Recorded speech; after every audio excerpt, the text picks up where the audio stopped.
Hello बच्चों, कैसे हैं सब लोग। Welcome to the class. और ये है आपका बैच यकीन नीट फास्ट ट्रैक। और आपकी नए नीट की तैयारी ऐसे ही चलती रहेगी। सो मैं आपका टीचर विकास कंसल, फिजिक्स फैकल्टी, और आ गए हम वापस से अपना चैप्टर कंटिन्यू करने के लिए जो हमने स्टार्ट किया था, जो है system of particles and rotational motion. आज के लेक्चर पर बढ़ने से पहले मेरा एक बहुत सिंपल सा क्वेश्चन है कि हमने ये जो चैप्टर स्टार्ट किया है रोटेशनल मोशन, आई होप कुछ बच्चों को बहुत अच्छे से समझ में आ रहा होगा। और एक दो स्टूडेंट जरूर ऐसे होंगे जिनको प्रॉब्लम्स हो रही होंगी। क्यों? क्योंकि मैंने आपको शुरू में ही बताया था कि आपको न्यूटन्स लॉज ऑफ मोशन या बेसिक मैथ्स इसकी अंडरस्टैंडिंग होना जरूरी है, क्योंकि वो बेस है इन सारे चैप्टर्स के। तो इसीलिए कोई बात नहीं, आप क्लासेस को रेगुलरली करते रहिए, पिछला भी रिवाइज करते रहिए। अब आपका नीट के पेपर की डेट आ चुकी है, तो अब टाइम वेस्ट करने का कोई समय नहीं है। तो अपनी प्रेपरेशन, रिवीजन रेगुलरली करते रहिए। और लाइव क्लासेस को जैसे जैसे आप देख पा रहे हो, या तो रिकॉर्डेड में देख सकते हो या फिर जब मॉर्निंग में टेलीकास्ट होती है तब देख सकते हो, या आपकी मर्जी है। लेकिन पॉइंट ये है कि तैयारी का समय आ गया है, अब बैठने का समय नहीं है। आपके पास मात्र जो क्लास 12th में है उनके पास केवल 2 महीने, क्योंकि आपके बोर्ड्स होंगे, प्री बोर्ड्स होंगे और घर में टेंशन्स होगी बोर्ड्स की वजह से, तो आपका समय वेस्ट होना है। जो रिपीटर के बच्चे हैं उनके पास अच्छा समय है, 4 महीने तसल्ली से वो प्रिपरेशन कर सकते हैं। 11वीं 12वीं आज से पहले क्या हुआ सब भूल जाइए। अब नया साल आने वाला है, 1 जनवरी से टारगेट बना लो कि आपको अपनी प्रिपरेशन एकदम नए तरीके से शुरू करनी है। चलिए स्टार्ट करते हैं आज का lecture, system of particles and rotational motion. Last class में अगर आपको याद हो तो हमने पढ़ा था टॉर्क के बारे में, रोटेटिंग इफेक्ट ऑफ फोर्स। फिर हमने पढ़ा था एंगुलर मोमेंटम के बारे में, rotational analogue of linear momentum. और फिर हमने पढ़ा था न्यूटन का second law in terms of angular momentum and the torque. और एक रिलेशन हमें मिला था, अगर आपको याद हो, rate of change of angular momentum is the net external torque acting on the system. net external torque, internal वाले टॉर्क्स का समेशन 0 हो गया था। क्यों? क्योंकि वो सेम लाइन के अलॉन्ग लग रहे थे। So you remember that part, ये हमने कर लिया था। आज के क्या क्या टॉपिक्स हैं हमारे पास, ये देख लेते हैं। आज सबसे पहले टॉपिक आएगा इक्विलिब्रियम ऑफ रिजिड बॉडी, फिर आएगा मोमेंट ऑफ इनर्शिया, उसकी 2 theorem, parallel axis, perpendicular axis, work done by a torque and the Newton second law. लेकिन अब न्यूटन सेकेंड लॉ की थोड़ी सी फॉर्म अलग होगी। यहां पर आ जाएगा Newton second law in the form of moment of inertia and angular acceleration. तो यहां पर एक नया वर्जन आपको देखने को मिलेगा। सबसे पहले टॉपिक आ रहा है मेरे पास, equilibrium of rigid body.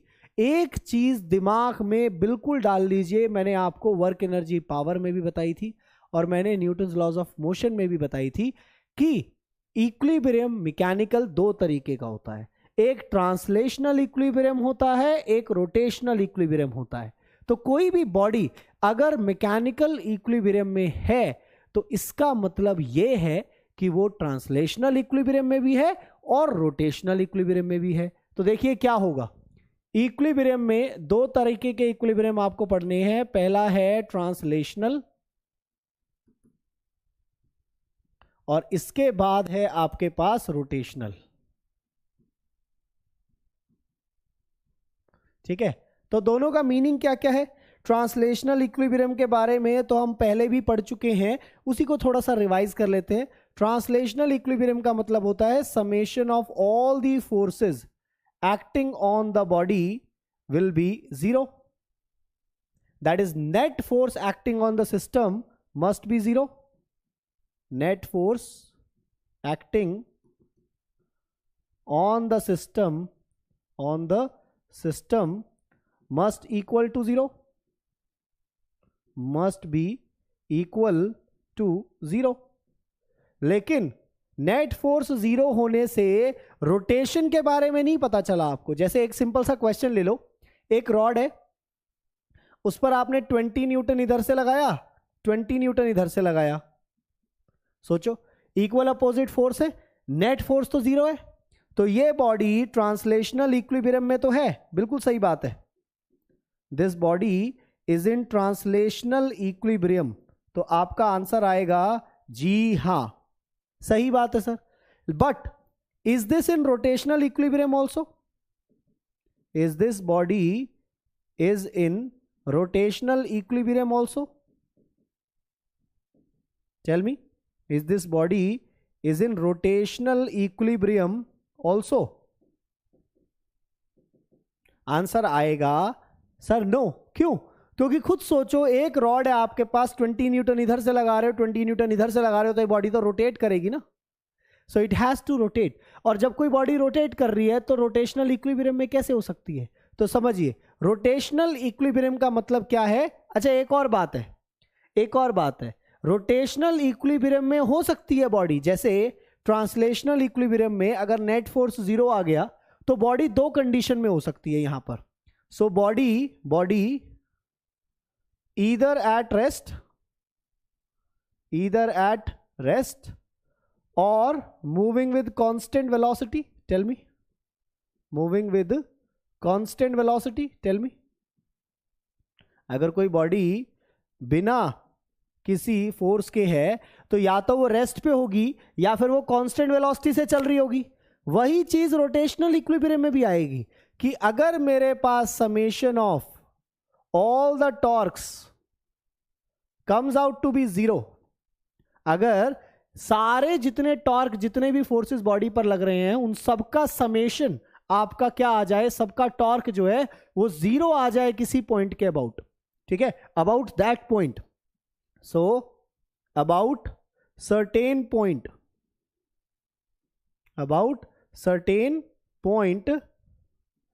then body is said to be in rotational equilibrium. ठीक है, बॉडी जो है वो रोटेशनल इक्विलिब्रियम में आ जाएगी. और एक और इंपॉर्टेंट बात, body might be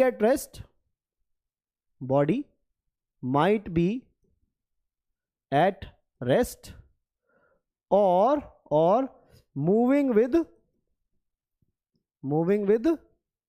constant angular velocity.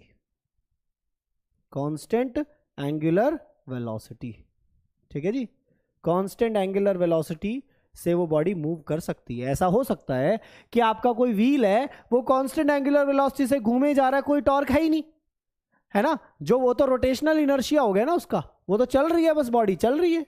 So that can be possible. लेकिन इंपॉर्टेंट बात क्या है जो यहां पर आपको सीखनी थी, वो ये है कि अगर कोई बॉडी मैकेनिकल इक्विलिब्रियम में आ जाती है तो उसका ट्रांसलेशनल इक्विलिब्रियम भी होना चाहिए और रोटेशनल इक्विलिब्रियम भी होना चाहिए.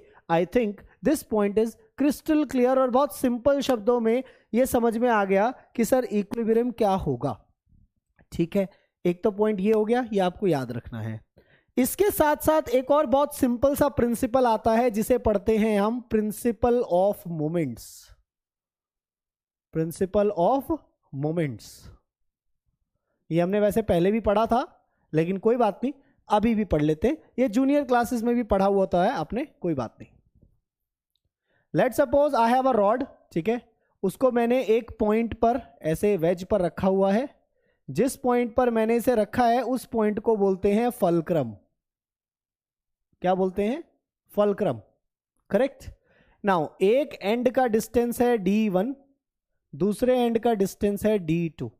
ठीक है जी, एक एंड का डिस्टेंस है d1 और दूसरे एंड का डिस्टेंस है d2.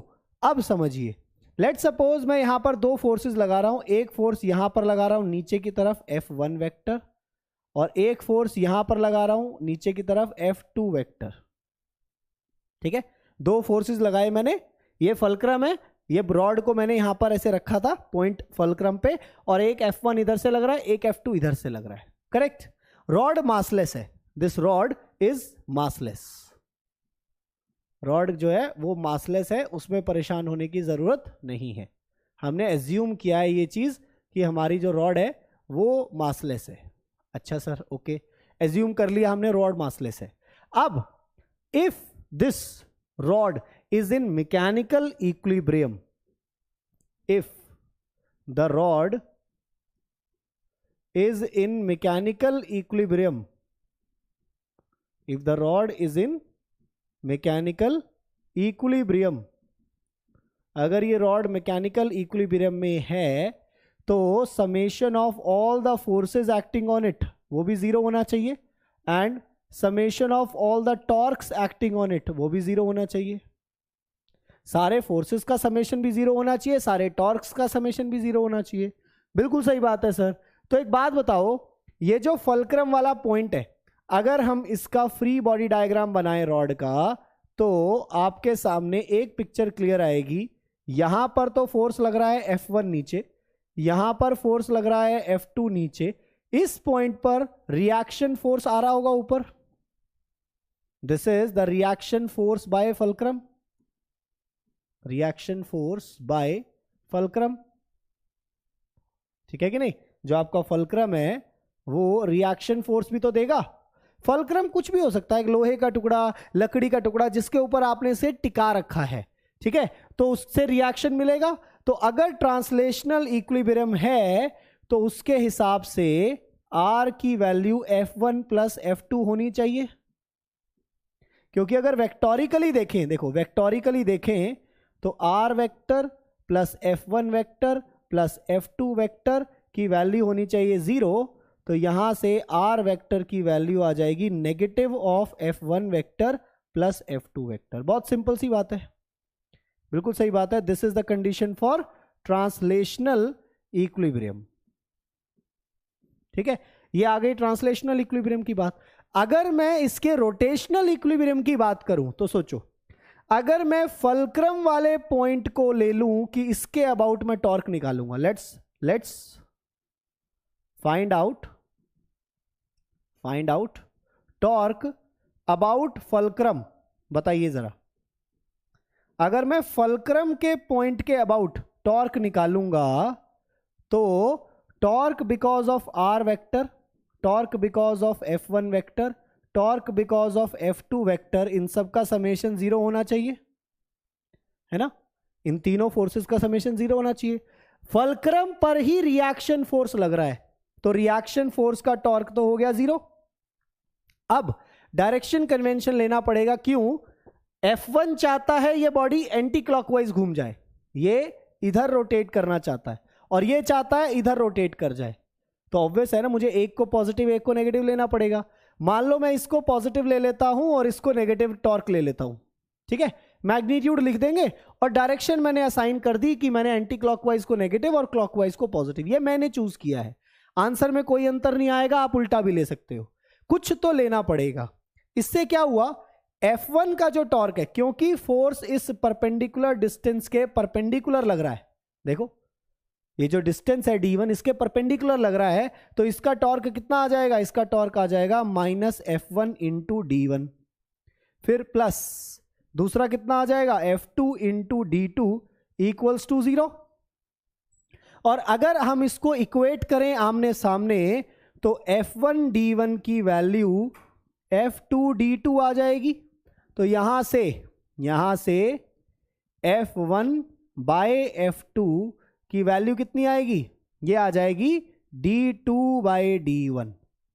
और इसे समझिए, क्योंकि D2 आपकी लॉन्गर लेंथ है, D2 क्या है आपकी लॉन्गर लेंथ है, तो F1 by F2 is D2 by D1। इसे कहते हैं मैकेनिकल एडवांटेज, इसे क्या कहते हैं, मैकेनिकल एडवांटेज। अब समझिए करना क्या है, आप बड़ी लेंथ पर कम फोर्स लगाकर छोटी लेंथ पे ज्यादा फोर्स जनरेट कर सकते हो, तो इसे कहते हैं लोड आर्म और इसे कहते हैं एफर्ट, ठीक है। आप मेहनत लगाओगे लंबे वाले एंड पे F2 और आपको फोर्स F1 मिल जाएगा छोटे वाली आर्म पे, मैग्नीट्यूड ज्यादा, क्योंकि इनका प्रोडक्ट क्या है, इक्वल। तो देखो क्या हुआ, बहुत इंपॉर्टेंट बात है, F1 बाय F2, ये जो F1 बाय F2 है that is equal to D2 by D1।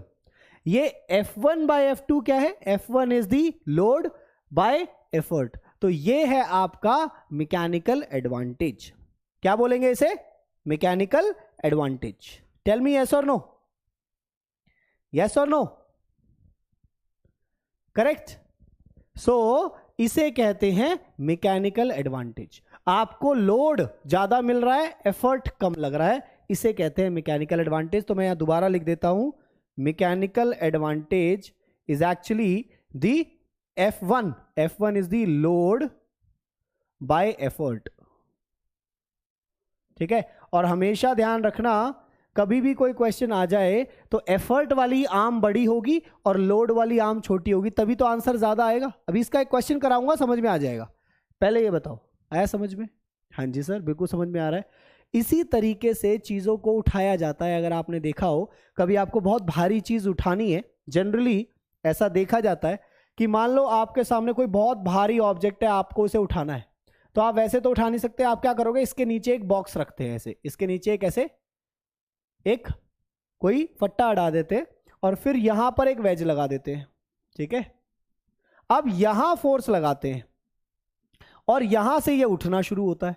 तो देखो होता क्या है, आप फोर्स लगाते हो F2, डिस्टेंस होता है D2 और फोर्स का इक्विवेलेंट मिलता है D1, यहां मिलता है F1. तो आपको जो F2 लगाना पड़ता है वो एक्चुअली में कितना आता है, सोचो. F2 into D2 is equal to F1 into D1. तो F2 की जो वैल्यू है वो F1 into D1 by D2 है. और आप क्लियरली देख सकते हो कि F2 is now less than F1. आपको लोड से कम एफर्ट लगाना पड़ रहा है. So effort is less than the load. आपको कम जोर लगाकर आप ज्यादा भारी चीज को उठा लेते हो. यह है मैकेनिकल एडवांटेज. इसे कहते हैं मैकेनिकल एडवांटेज. एक बहुत सिंपल प्रिंसिपल हमने यूज किया, प्रिंसिपल ऑफ मोमेंट्स का, कि the product of force and distance from the axis of rotation और from the point of rotation will be equal. Basically देखो, ये जो हमने यहां पर लिखा है F1 D1 is F2 D2, this is the principal of moments, जिसके लिए हमने हेडिंग बनाया था. ठीक है. एक क्वेश्चन करा देता हूं साथ के साथ, बढ़िया मजा भी आएगा. ये देखो क्वेश्चन क्या था. क्वेश्चन ये है, if the mechanical advantage of a lever is 100, मतलब उन्होंने ये बता दिया कि लोड बाय एफर्ट जो है वो 100 है. ठीक है. Load by effort is 100. Okay, आगे पढ़ता हूं क्वेश्चन को, जस्ट गिव मी 1 सेकेंड. ठीक है. When a load of 10 newton, mechanical advantage दे रखी है आपको ये. ठीक है, तो इसको हटा दो. मैकेनिकल एडवांटेज दे रखी है आपको 100. अब अगर लोड 10 न्यूटन का है, डिस्टेंस है 20 centimetre from the point of fulcrum, calculate the effort on the other side of the fulcrum and the distance of that force from the fulcrum. बहुत ही सिंपल है. आपको मैकेनिकल एडवांटेज पता है 100. Mechanical advantage पता है 100. वो क्या होएगी, वो होएगी लोड बाय, लोड कितना है 10 न्यूटन, तो एफर्ट निकाल लो. ये F1 बाय F2 हो गया. तो यहां से F2 का मतलब हो गया एफर्ट. एफर्ट की वैल्यू आ गई 10 न्यूटन बाय 100, तो 1 बाय 10 न्यूटन आ गया आपका एफर्ट. क्लियर. 1 bye 10 Newton. अब आपको पता है F1 D1 is F2 D2, तो D2 भी निकल जाएगा. तो F1 D1 is F2 D2. तो F1 क्या था आपका, F1 था 10 न्यूटन और आप कितने डिस्टेंस पर लगा रहे थे, लोड कितने पर था, 20 सेंटीमीटर पे. F2 है 1 बाय 10 न्यूटन. D2 नहीं पता आपको, तो D2 निकालना है. तो D2 की वैल्यू कितनी हो जाएगी, D2 की वैल्यू हो जाएगी 2000 सेंटीमीटर. सोचो, आपको अगर 10 न्यूटन फोर्स चाहिए 20 सेंटीमीटर के डिस्टेंस पे फल्क्रम से, तो आप 200 सेंटीमीटर पे जाके बस 1 बाय 10 न्यूटन फोर्स लगाओ, आपका उतना ही टॉर्क जनरेट हो जाएगा. तो बेसिकली ये आ गया distance of the effort from the point of fulcrum. Fulcrum के पॉइंट से आपका ये डिस्टेंस पर आपको एफर्ट लगाने की जरूरत है. ये आपका मैकेनिकल एडवांटेज का क्वेश्चन हो गया. ठीक है. तो ये टर्म एफर्ट, लोड, फल्क्रम, ये क्लियर होनी चाहिए, क्योंकि पेपर में अगर आ गई तो आपको पता होनी चाहिए. अच्छा सर, बिल्कुल सही बात है, बहुत अच्छी बात है सर. ये तो अब इक्विलिब्रियम पर एक क्वेश्चन लेते हैं। सबसे पहले इक्विलिब्रियम का क्वेश्चन क्या कह रहा है, देखो सामने स्क्रीन पे एक क्वेश्चन है। एक मेटल रॉड है 50 सेंटीमीटर की, ठीक है, having mass 2 kg, is supported on the 2 edges placed 10 centimetre from each end. एक पॉइंट मैं यहां पर ऐड करूंगा पहले। हाँ जी, इस क्वेश्चन को करने से पहले मेरे दिमाग में एक क्वेश्चन आ रहा है, कोई रॉड का सर मास वेट कहां लगेगा, है ना। कोई रॉड है मेरे पास, ठीक है, मान लो कोई रॉड है, इसका वेट कहां रिप्रेजेंट करूं। मास तो यहां पर भी है, mg तो यहां पर भी लग रहा है, mg तो यहां पर भी लग रहा है, mg तो यहां पर भी लग रहा है, मतलब हर एक पोर्शन का कुछ कुछ मास होगा ना, m2, ऐसे मास तो हर जगह है। तो वेट को रिप्रेजेंट करने के लिए आपको एक पॉइंट चाहिएगा। जब भी आपके पास एक्सटेंडेड बॉडी होगी, फॉर एक्सटेंडेड बॉडीज, समझिए, for extended body we require a specific point, we require a specific point where we can consider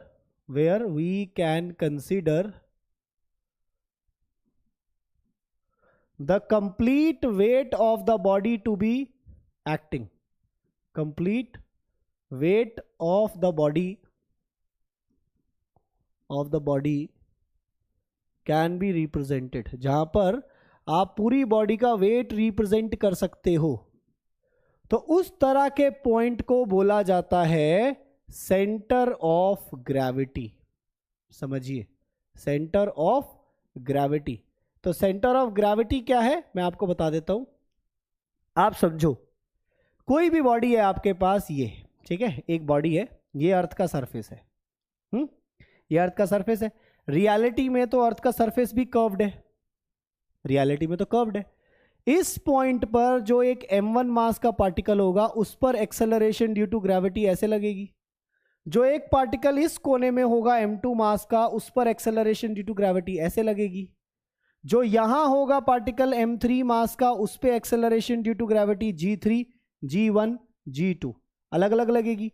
एक और चीज, acceleration due to gravity height के साथ भी चेंज होती है और लोकेशन टू लोकेशन उसकी डायरेक्शन भी चेंज होती है। देखो, अगर ये अर्थ है तो कोई बहुत बड़ी बॉडी मान लो, तो इसकी एक्सेलरेशन इधर है और इसकी एक्सेलरेशन इधर है। हम तो वैसे स्लैंग में बोल देते हैं कि सीधी है, लेकिन रियलिटी में तो acceleration due to gravity towards the centre of the earth होती है ना।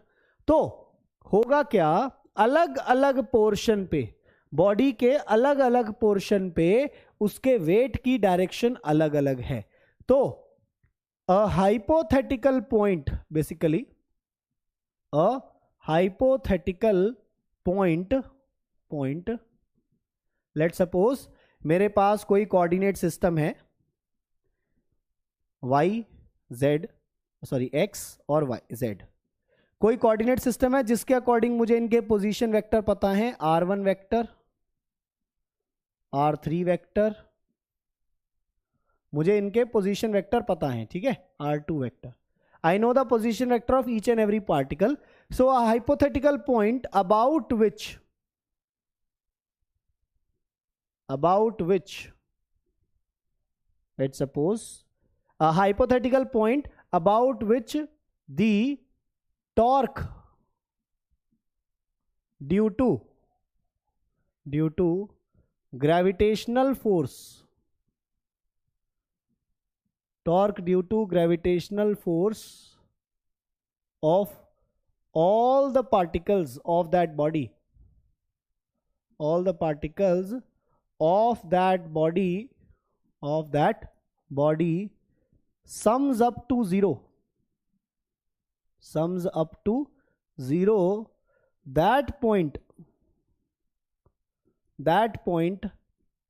is called COG, centre of gravity.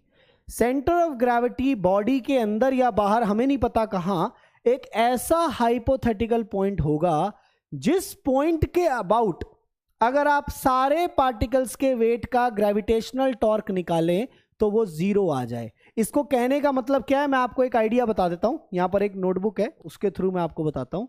ये देखो, देखो ये एक बॉडी है, ठीक है। इस बॉडी को मैं यहां से ऐसे पकड़ूं, यहां से देखो ऊपर से, तो ये नीचे को जा रही है, गिर रही है। देखो मैं ऐसे छोड़ता इसको तो फिर भी नीचे जा रही है। अगर मैं इसको यहां से पकड़ूं फिर भी नीचे जा रही है, यहां से पकड़ूं फिर भी बैलेंस नहीं हो रही।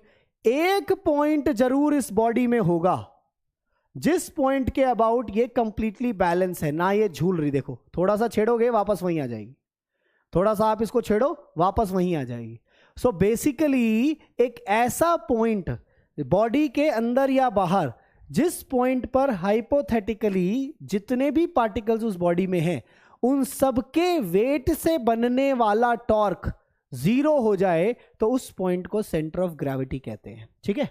अब अगर बॉडी जो है बहुत बड़े साइज की नहीं है तो सेंटर ऑफ ग्रेविटी और सेंटर ऑफ मास कोइंसाइड कर जाएंगे। अगर लेट सपोज इफ, सो इसका मतलब क्या हुआ, इसको एक काम करते हैं, इसको हटा देता हूं मैं क्योंकि इसका मीनिंग तो आपको समझ में आ गया। अब मान लो assuming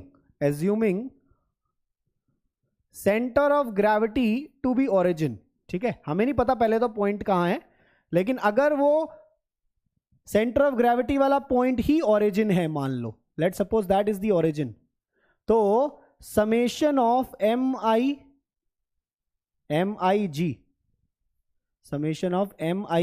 ji I R I vector cross with M I G I from i is equal to 1 to n, that must be zero. सोचो सारे के सारे पार्टिकल्स के वेट का जो टॉर्क है R I vector cross M I G I vector, ये R I vector क्या है यहां पर, R I vector is the position vector of ith particle from centre of mass, position vector of ith particle from centre of gravity, ठीक है। अब सोचो अगर बॉडी छोटे साइज की है, let suppose if body is such that g is constant throughout the body, g is constant throughout the body, अगर body में हर जगह g कांस्टेंट है तो g को बाहर लाया जा सकता है। सोचो अगर g बाहर आ गया तो summation of i is equal to 1 to n m i r i वेक्टर हो जाएगा, ठीक है। g वेक्टर था उसको हम बाहर ले आए क्योंकि वो तो कांस्टेंट हो गया, ठीक है, तो g को हम बाहर ले आए। अब ये अगर जीरो हो गया तो आप मुझे बताओ अगर g कांस्टेंट है पूरी बॉडी के लिए, ये तो तब जीरो होता था ना तब आपका ओरिजिन सेंटर ऑफ मास हो। याद करो सारे m इंटू आर का प्रोडक्ट का समेशन कहां जीरो होता था, this happens at centre of mass, this happens when origin is at centre of mass, when origin is at centre of मास। इससे हमें यह पता चल गया कि जब रेगुलर बॉडीज होंगी जिनके लिए स्मॉल साइज की बॉडी है, जिनका जी का वेरिएशन बहुत ज्यादा नहीं है, तो उन तरह की बॉडी के लिए centre of mass coincides with centre of gravity. अगर आपकी बॉडी में acceleration due to gravity constant है हर जगह पे, तो centre of mass centre of gravity से कोइंसाइड कर जाएगा और इस पॉइंट पर and we can assume the total weight of the body to be acting at that point, total weight of the body to be acting at that point,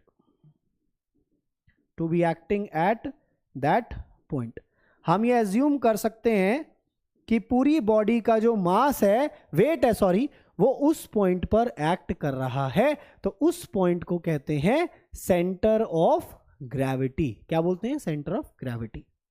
अच्छा, इसके basis पर ये वाला क्वेश्चन जब मैंने करा कि मेरे पास 2 kg की रॉड थी तो उसके मिड पॉइंट में 25 सेंटीमीटर के डिस्टेंस पर मैं यहां 20 न्यूटन लिख सकता था। सोचियो ये जो W है ये वेट ऑफ द रॉड आ गया। इसी वजह से मैं इसको यहां पर लिख पा रहा हूं 2 इंटू जी 20 न्यूटन, और ये जो इसका डिस्टेंस है ये 25 सेंटीमीटर है। ठीक है जी, ओके। अच्छा सर, आगे चलते हैं। Supported on 2 edges 10 centimetre from each end. यहां पर जो ये सपोर्ट्स हैं ये 10 सेंटीमीटर इधर से अंदर और 10 सेंटीमीटर इधर से अंदर पे लगी हुई हैं। ओके सर, ठीक है, आपकी बात मान ली। इनसे मैंने रिएक्शन फोर्स भी लिख दिए R1 R2। अब a 3 kg load is suspended at 20 centimetre from one end. एक एंड ए से 20 सेंटीमीटर पर मैंने एक लोड टांग दिया 3 kg का। 3 kg का लोड हो गया 30 न्यूटन हो गया बेसिकली। ये W1 जो दिखा रखा है ये 30 न्यूटन हो गया। अब आपको क्या बताना है, रिएक्शन फोर्सेस बताने हैं एजेस पर। क्या बताने हैं, reaction forces at the edges. अब बहुत ध्यान से शांति से सुनिए। ये पूरी रॉड ट्रांसलेशनल इक्विलिब्रियम में भी है और रोटेशनल इक्विलिब्रियम में भी है। तो पहले इसका फ्री बॉडी डायग्राम बनाओ, पहले फ्री बॉडी डायग्राम बनाओ इस रॉड का। ट्रांसलेशनल वर्जन देखते हैं इसका। इस रॉड पर एक रिएक्शन फोर्स यहां से R1 ऊपर, एक रिएक्शन फोर्स R2 यहां से ऊपर, एक सेंटर में 20 न्यूटन इधर और एक इधर से 30 न्यूटन नीचे। तो आप बताओ डायग्राम में देख के कहीं पर भी नेट फोर्स नहीं बचना है, तो जितना ऊपर है उतना नीचे है।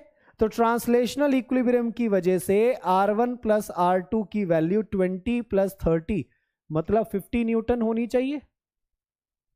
बताओ, आपको R1 प्लस R2 की वैल्यू मिल गई, पहली इक्वेशन आ गई। हाँ जी सर, R1 प्लस R2 की मुझे इक्वेशन मिल गई। बहुत बढ़िया, बहुत बढ़िया, बहुत बढ़िया। अब सोचो, अब आपको चाहिए क्या, आपको, ये तो मैंने ट्रांसलेशनल इक्विलिब्रियम के लिए सोचा था, ये ट्रांसलेशनल इक्विलिब्रियम के बारे में सोचा था।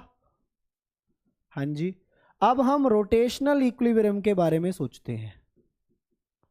अब रोटेशनल इक्विलिब्रियम की कहानी को इजी बनाने का एक ही तरीका है, आप एक ऐसा पॉइंट चूज करो जो आपको दिक्कत करेगा। ठीक है, अब मेरी बात को सुनना बहुत ध्यान से।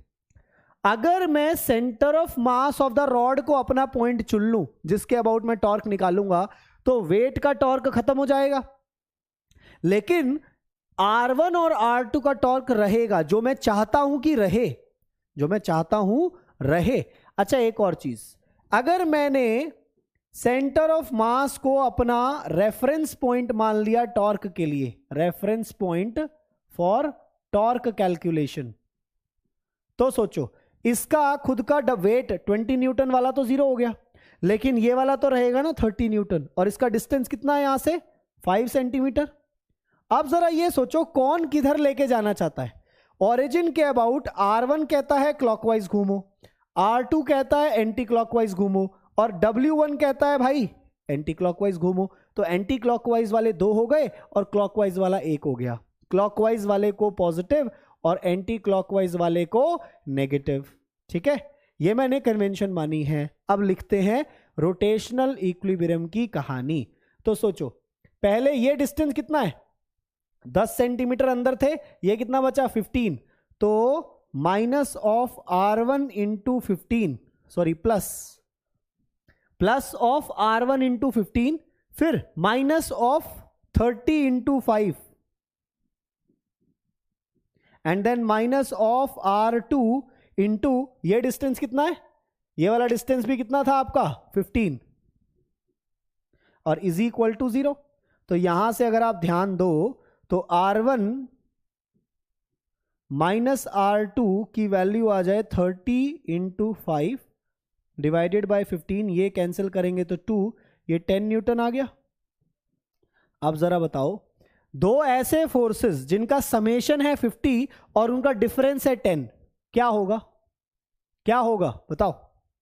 ऐड करो जरा इन दोनों को, इन दोनों को जैसे ही ऐड करोगे आपके पास R1 की वैल्यू आ जाएगी 30 न्यूटन और R2 की वैल्यू आ जाएगी 20 न्यूटन।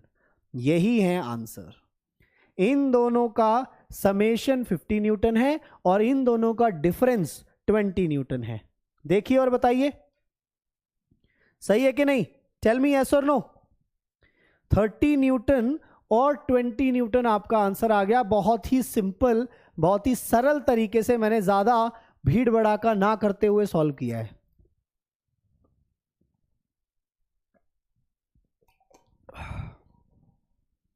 सोचो, क्लियर है? सिंपल सी कहानी थी।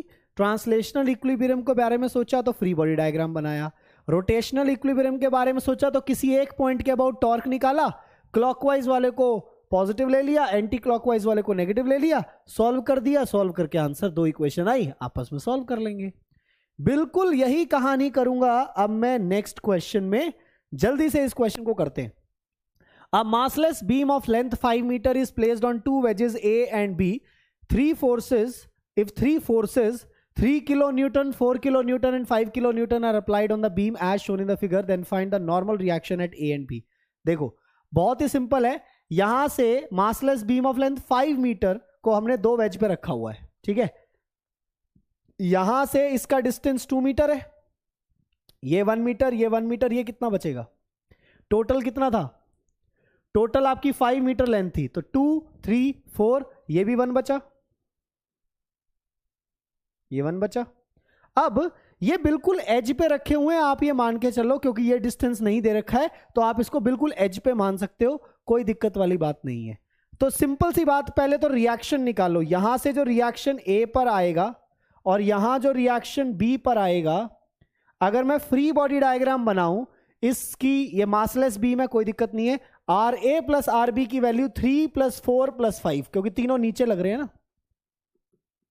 अगर इसका फ्री बॉडी डायग्राम बनाते तो ऊपर लगता आर ए, इधर से लगता आर बी, और नीचे लग रहा है नेट फोर्स 3 + 4 7, 7 और 5 12 किलो न्यूटन। तो आपके पास R A plus R B की वैल्यू आ गई 12 किलो न्यूटन, ठीक है। एक तो ये पता चल गया, ठीक है सर, ओके, मान लिया आपकी बात। अब टॉर्क के बारे में सोचो, क्योंकि वेटलेस है तो आप एक काम करो, किसी एक पॉइंट के अबाउट टॉर्क निकालते हैं। एक काम करता हूं, इस 4 न्यूटन वाले के अबाउट ही निकाल लेता हूं, यहां के अबाउट, तो इसका टॉर्क 0 हो जाएगा, इसका टॉर्क ही गायब हो जाएगा। इसको ओरिजिन ले लेता हूं, ठीक है। तो सेकंड केस में if we find out the summation of the torques about O, तो वो 0 होना चाहिए। तो सोचो, ये कहेगा क्लॉकवाइज, ये क्या कहेगा? ये कहेगा एंटी क्लॉकवाइज। इसका तो खत्म ही हो गया, वैनिश हो गया टॉर्क। ये क्या कहेगा? चलो जी, क्लॉकवाइज। ये क्या कहेगा? Anti clockwise. आपके ओ पॉइंट के अबाउट ये क्लॉकवाइज है, एक ये क्लॉकवाइज है, आरबी, दोनों एक ही सेंस में है। उसके बाद ये एंटी क्लॉकवाइज है। सॉरी, मैं कुछ आई थिंक सो गलत बता रहा हूं, दोबारा बताते हैं, दोबारा देखते हैं। ये घड़ी का काटा है, घड़ी ऐसे चलती है, ठीक है ना। तो ये घड़ी का काटा है, एकदम सही है। ये भी घड़ी का काटा है, ये भी एकदम सही है। एंटी क्लॉकवाइज वाले ये दोनों हैं, ठीक है। तो आरबी और 3 किलो न्यूटन ये नेगेटिव है, बाकी दोनों पॉजिटिव हैं। तो इसको मैं यहां पॉजिटिव लिख देता हूं और इसको मैं पॉजिटिव लिख देता हूं, ठीक है। इसको यहां नेगेटिव और इसको यहां नेगेटिव, ताकि गलती ना हो हमसे, ठीक है। अब लिखना दे। अब सोचो, आर ए का डिस्टेंस ओरिजिन से कितना है? 3 मीटर। तो आर ए इंटू 3 पॉजिटिव में लेंगे। फिर ये वाला कितना आएगा? ये आएगा 3 किलो न्यूटन माइनस में 1, -3 इंटू 1। किलो न्यूटन को बाद में डाल देंगे, कोई दिक्कत नहीं, आंसर किलो न्यूटन में ही आएगा, ठीक है। तो ये 3 किलो न्यूटन इंटू 1। अच्छा, फिर इसको देखते हैं, ये पॉजिटिव आएगा 5 kilo newton plus 5 kilo newton into 1, और फिर वो नेगेटिव आएगा minus of R B into, कितना डिस्टेंस है वो डिस्टेंस कितना है? ये डिस्टेंस केवल 2 मीटर है, तो ये 2 और इक्वल टू 0 होना चाहिए, यस। तो यहां से 3RA माइनस 2RB की वैल्यू आ रही है, ये 2 किलो न्यूटन बचा तो वो उधर चला जाएगा, -2 किलो न्यूटन। ये इक्वेशन नंबर 2। इस इक्वेशन में एक काम करते हैं, 2 मल्टीप्लाई करके इसमें ऐड कर देते हैं। तो 2RA प्लस 2RB की वैल्यू आ रही है 12 किलो न्यूटन। तो 12 plus into 2 24 kilo Newton. Add किया तो ये चला गया, 5RA की वैल्यू आ गई 12 माइनस 22 किलो न्यूटन। 22 को जरा 5 से डिवाइड करना कितना आएगा बताओ। 22 को 5 से डिवाइड कर दो 4.4, बहुत बढ़िया। RA की वैल्यू आ गई 4.4 किलो न्यूटन। और जब दोनों का समेशन 12 है तो RB की वैल्यू आ जाएगी 12 kilo Newton minus 4.4 kilo newton. तो ये आंसर आ जाएगा अराउंड आपका 7.6, आई थिंक सो करेक्ट। तो 7.6 किलो न्यूटन आपका आंसर आ गया RB का। ये RA हो गया, ये RB हो गया। ठीक है जी। देखो हमने क्या किया, बहुत ही सिंपल, पहले ट्रांसलेशनल इक्विलिब्रियम के बारे में सोचना है, फिर आपको रोटेशनल इक्विलिब्रियम के बारे में सोचना है। पहले फ्री बॉडी डायग्राम बनाओ, जितने नीचे वाले जितने ऊपर वाले सबको इक्वल कर दो, आपको एक इक्वेशन मिल जाएगी। फिर किसी एक पॉइंट के अबाउट सबका टॉर्क निकालो, किसी एक सेंस को पॉजिटिव दूसरी को नेगेटिव ले लो, ताकि आपको वेक्टर ना गेम खेलना पड़े। दो ही हो सकते हैं ना, एक तो फोर्स एंटी क्लॉकवाइज घुमाएगा, एक क्लॉकवाइज घुमाएगा, तो कौन सा है, एक को पॉजिटिव मान लो एक को नेगेटिव मान लो, सबके साइन लगा दो, लिखते चलो, ऐड कर दो, सॉल्व कर लो। क्लियर है, पक्का, बहुत बढ़िया। तो आई होप ये इक्विलिब्रियम वाला क्वेश्चन आपसे हो जाएंगे। अब एक क्वेश्चन आया था नीट में कुछ साल पहले, आई थिंक AIPMT 2015 का एक क्वेश्चन है। क्वेश्चन है which of the following statements are correct. सोचो, centre of mass of a body always coincide with centre of gravity, ये गलत बात है, हमेशा कोइंसाइड नहीं करेगा। Centre of mass of a body is the point at which total gravitational torque on the body is 0। देखो ऐसा हो सकता है, जब सेंटर ऑफ ग्रेविटी और सेंटर ऑफ मास कोइंसाइड करेंगे तो सेंटर ऑफ मास के अबाउट भी आपका ग्रेविटेशनल टॉर्क 0 हो जाएगा, अगर G को कांस्टेंट ले लिया जाए तो B स्टेटमेंट थोड़ी सही है। सबसे परफेक्ट तब होती जब सेंटर ऑफ ग्रेविटी होता, लेकिन मैंने जानबूझकर चेंज नहीं किया, नीट में यही लिखा आया था, इसलिए मैं यही बता रहा हूं। फिर couple on a body produces both translational and rotational motion in a body. एक कपल, एक perpendicular equal opposite forces translational और रोटेशनल दोनों बना सकते हैं। गलत बात, ट्रांसलेशनल तो बना ही नहीं सकते भाई, कपल इक्वल अपोजिट फोर्स होते हैं, उनकी वजह से एक्सेलरेशन नहीं आती, तो ट्रांसलेशनल नहीं होगा, केवल रोटेशनल मोशन हो सकता था। फिर mechanical advantage greater than 1 means that small effort can be used to lift large load. बिल्कुल सही बात है। तो बी और डी, ये दो स्टेटमेंट मुझे लग रही हैं कि ये सही है। तो बी और डी वाला कोई ऑप्शन है? हाँ जी, option number A, that was the correct choice. ठीक है, क्लियर है ये? बहुत बढ़िया। अगला क्वेश्चन देखो, अ फिजिकल बैलेंस। ये क्वेश्चन बड़ा देखा जाता है, देखा है मैंने काफी बुक्स में। ये क्वेश्चन होता है कि एक फिजिकल बैलेंस जो है वो फॉल्टी है। फिजिकल बैलेंस क्या होता है बताना जरा। एक करेक्ट वर्जन क्या होता है फिजिकल बैलेंस का? जो घर में तराजू होता है, मैं उसकी बात कर रहा हूं। करेक्ट फिजिकल बैलेंस, जो बिल्कुल एकदम बढ़िया वाला फिजिकल बैलेंस होता है, उसमें एक फलक्रम पे रॉड रखी होती है, उस रॉड की लेंथ दोनों तरफ बराबर होती है। ये वाला डिस्टेंस L है अगर, तो ये वाला डिस्टेंस भी L होगा। तभी आप यहां पर जो W1 टांग रहे हो और यहां पर जो W टांग रहे हो, उन दोनों का मोमेंट्स क्या आएगा? सेम। तो W1 इंटू L की वैल्यू W2 इंटू L होती थी, W इंटू L होती थी, L से L कैंसिल हो जाता था, तभी तो W1 W आता था। तभी तो तराजू के दोनों तरफ की चीजें बराबर होती थी, क्योंकि तराजू की डंडी जो है दोनों तरफ बराबर होनी चाहिए। क्या होनी चाहिए? बराबर होनी चाहिए।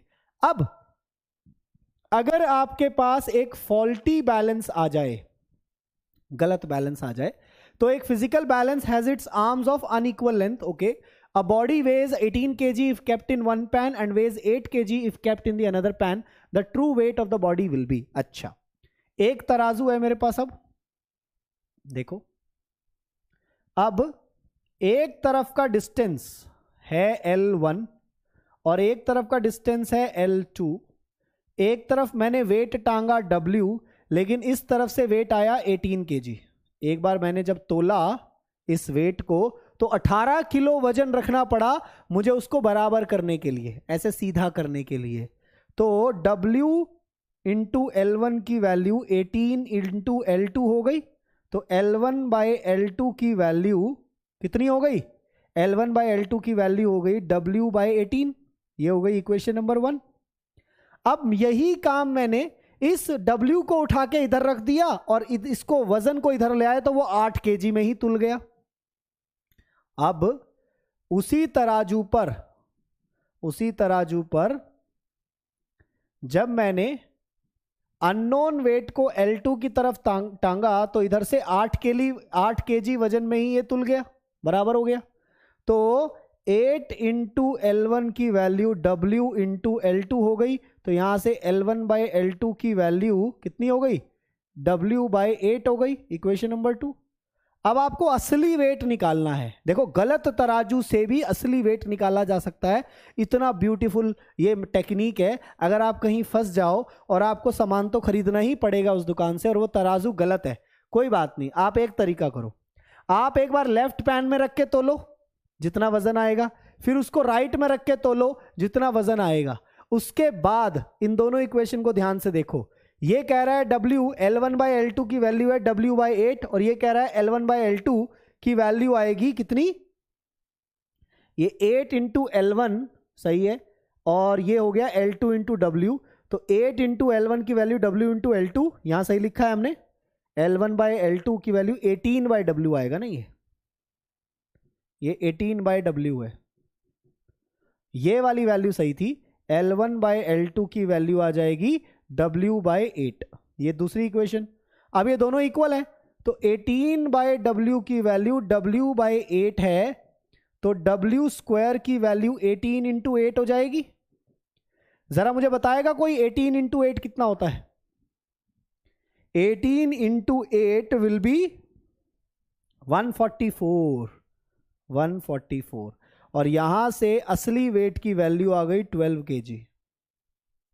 तो देखो, आपको क्या करना है, आपको उस सामान को पहले लेफ्ट पलड़े में रखकर तोलिए जितना भी वजन आए, फिर राइट में रख के तोलिए। एक चीज तो पहले ही पता लग गई कि जैसे ही लेफ्ट पलड़े में तोलने से 18 किलो आ रहा है और राइट में तोलने से 8 किलो आ रहा है, इसका मतलब पलड़ा गलत है। पलड़ा गलत है, दोनों तरफ सेम रखने पर सेम आना चाहिए था। लेकिन अगर गलत आ भी रहा है कोई बात नहीं, लेफ्ट से 18 आ रहा है, राइट से 8 आ रहा है ना, दोनों को मल्टीप्लाई करके अंडर रूट कर दो। ये है ट्रू वेट आपकी बॉडी का। ये 12 किलो है ट्रू वजन जो आप तोलना चाह रहे हैं। ये जो 8 किलो और 18 किलो है ना, ये बाहर का वजन है जो आपने इसको तोलने के लिए रखा। एक बार आपने वेट को तोला 18 किलो रख के, बराबर हो गया ये, तो आपने कहा जी 18 किलो वजन है। फिर मैंने वजन इस तरफ रखा और अपना मेजरिंग स्केल वाले रखने यहां शुरू किए, तो 8 किलो पे ही बैलेंस हो गया। तो हमें यह पता चल गया कि जो ट्रू वेट है वो दो टेक्निक से आ रहा होगा, इधर प्रिंसिपल मोमेंट और इधर प्रिंसिपल मोमेंट्स, उन दोनों से ट्रू वेट आ जाएगा 12 किलो, जो कि है ये। This is the correct answer. ठीक है, ये याद रखना है आपको, बहुत इंपॉर्टेंट हो जाता है कभी कभी इस तरह का क्वेश्चन, समझ में नहीं आता। अब चलिए, अब हमारे पास एक कॉन्सेप्ट आ रहा है जिसका नाम है मोमेंट ऑफ इनर्शिया। अब ये मोमेंट ऑफ इनर्शिया क्या है?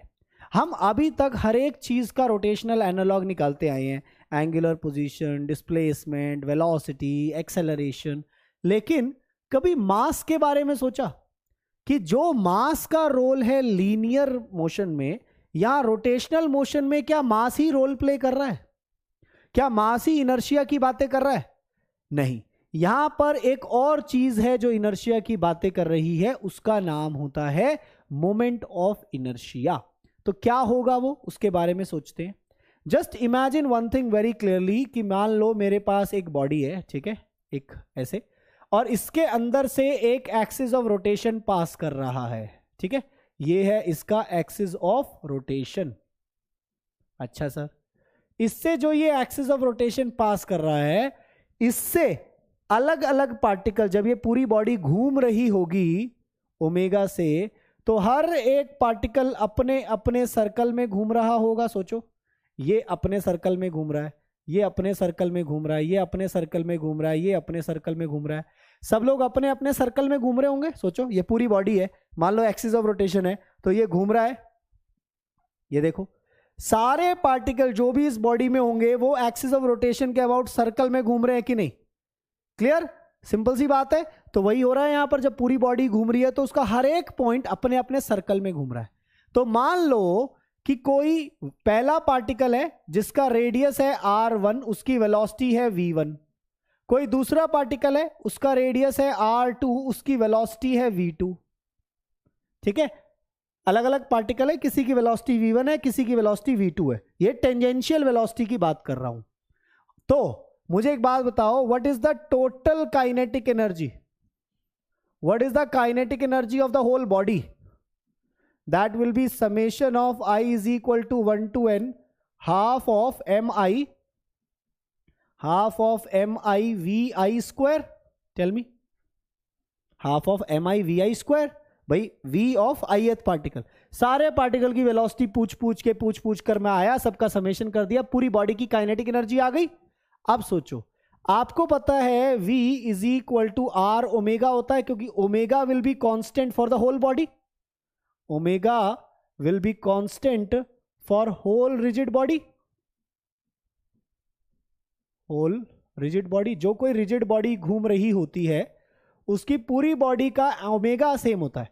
जब ये पूरी बॉडी घूम रही थी तो यहां वाला पॉइंट, यहां वाला पॉइंट, यहां वाला पॉइंट और यहां वाला पॉइंट, सबने सेम एंगल कवर किया सेम टाइम इंटरवल में, तो एंगुलर वेलोसिटी सेम होगी सबकी।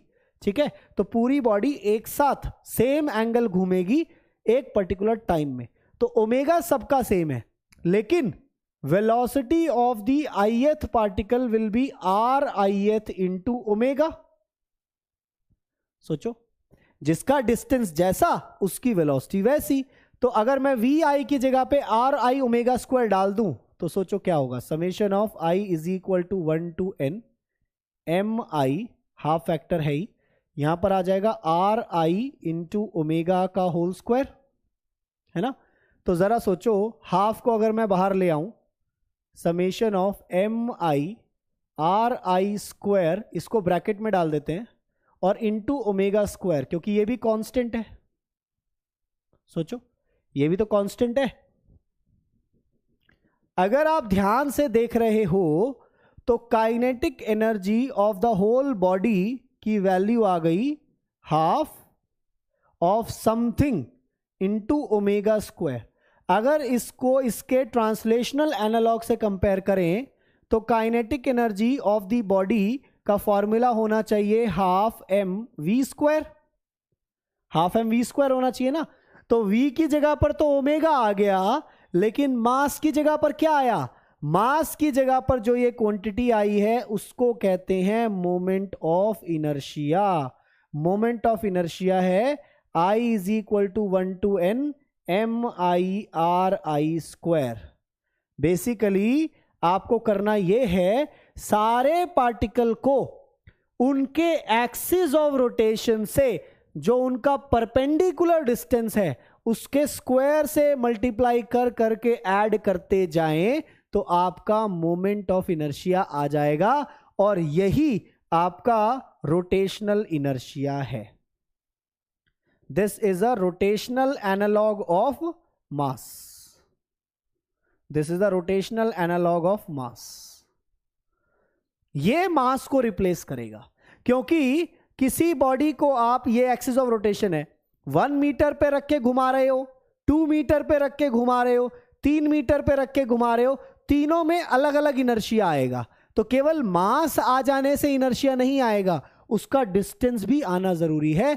तो ये आ गया आपका m1 r1 square, m2 r2 square plus m3 r3 square and so on till mn rn square. तो ये है आपका मोमेंट ऑफ इनर्शिया। और इसके साथ साथ आपको एक और चीज पता लग गई, kinetic energy of a pure rotational body. कोई बॉडी अगर सिर्फ घूम रही है तो उसका काइनेटिक एनर्जी हो जाएगा हाफ आई ओमेगा स्क्वायर। ये भी बहुत इंपॉर्टेंट रिलेशन है। Kinetic energy of a rotating body, जो सिर्फ प्योर रोटेट कर रही है, चल नहीं रही है, अपनी ही एक्सिस पे, फिक्स्ड एक्सिस पे, ये जो एक्सिस है ये फिक्स्ड है, अपने फिक्स्ड एक्सिस के अबाउट ये बॉडी घूम रही है ओमेगा से, तो हाफ आई ओमेगा स्क्वायर इसके अंदर काइनेटिक एनर्जी स्टोर्ड है इसके रोटेशन की वजह से, और ये आ गया आपका moment of inertia summation of M I R I square, जहां पे आर क्या है समझ लीजिए, मैं बता देता हूं, are I is the perpendicular distance of ith particle, perpendicular distance of the ith particle from axis of rotation। आपके एक्सिस ऑफ रोटेशन से ith पार्टिकल का परपेंडिकुलर डिस्टेंस आपको यहां लेना है, तब आपका मोमेंट ऑफ इनर्शिया आ जाएगा। बहुत बढ़िया सर, चलते हैं आगे। अब अगर मैं आपको एक बहुत सिंपल सा एक एग्जाम्पल करते हैं पहले आपको समझने के लिए, ठीक है, एक छोटा सा इलस्ट्रेशन करते हैं पहले,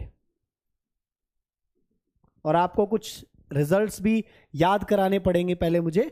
एग्जाम्पल क्या है, मान लीजिए आपका कोई एक्सिस ऑफ रोटेशन है, एक m मास का पार्टिकल r डिस्टेंस पर इस तरफ और एक m मास का पार्टिकल r डिस्टेंस पर इस तरफ, ये आपका AOR है एक्सिस ऑफ रोटेशन, और ये पूरी बॉडी घूम रही है ओमेगा से, ठीक है। आपको एक्सिस ऑफ रोटेशन पता लग गया, तो moment of inertia of the system, पूरे सिस्टम का मोमेंट ऑफ इनर्शिया जो है वो होगा m1r1 square plus m2r2 square, तो वो हो जाएगा mr square plus mr square 2mr square आ जाएगा।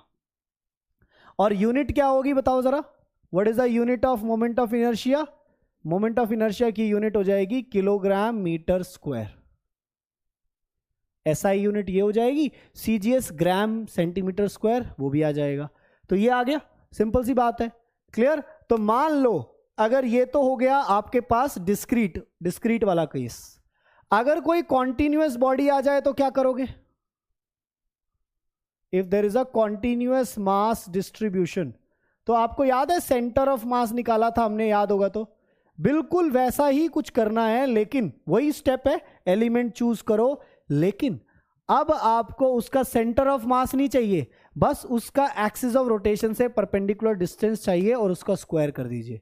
तो मोमेंट ऑफ इनर्शिया आ जाएगा integration of dm into R का स्क्वायर, और इंटीग्रेट ऐसा करना है to cover all particles, to cover the whole distribution.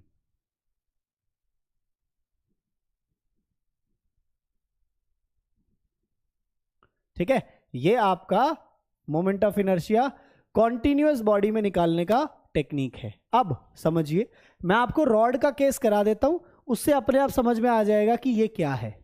चलो एक काम करते हैं, एक छोटा सा जल्दी से कर लेते हैं। Moment of inertia of a uniform rod, let suppose हमारे पास एक यूनिफॉर्म रॉड है, इसके बाद मैं आपको डायरेक्ट रिजल्ट्स ही याद कराऊंगा, वो आपको रिजल्ट्स ही याद रखने हैं। Let suppose we have a rod of length L, ठीक है, एक L लेंथ की रॉड है, इसके सेंटर से perpendicular to the rod axis of rotation निकल रहा है, axis of rotation perpendicular, that is perpendicular bisector. इस केस में ये जो है वो परपेंडिकुलर बाइसेक्टर है, ठीक है, ये ध्यान रखना, perpendicular bisector perpendicular to rod. तो ये L लेंथ थी, तो ये हो गई L/2 और ये भी हो गई L/2। अब सोचो क्या करेंगे, आपको एक एलिमेंट चूज करना है। मान लो मैंने यहां पर किसी x डिस्टेंस पर एक एलिमेंट चूज किया dx विड्थ का, ठीक है, मैंने एक dx विड्थ का एक एलिमेंट चूज किया, तो सोचो इसके पास कुछ मास होगा dx के पास, तो dx के कॉरस्पॉन्डिंग जो dm होगा उसकी वैल्यू आ जाएगी लैम्डा dx, जो हमने पहले किया था, याद करो।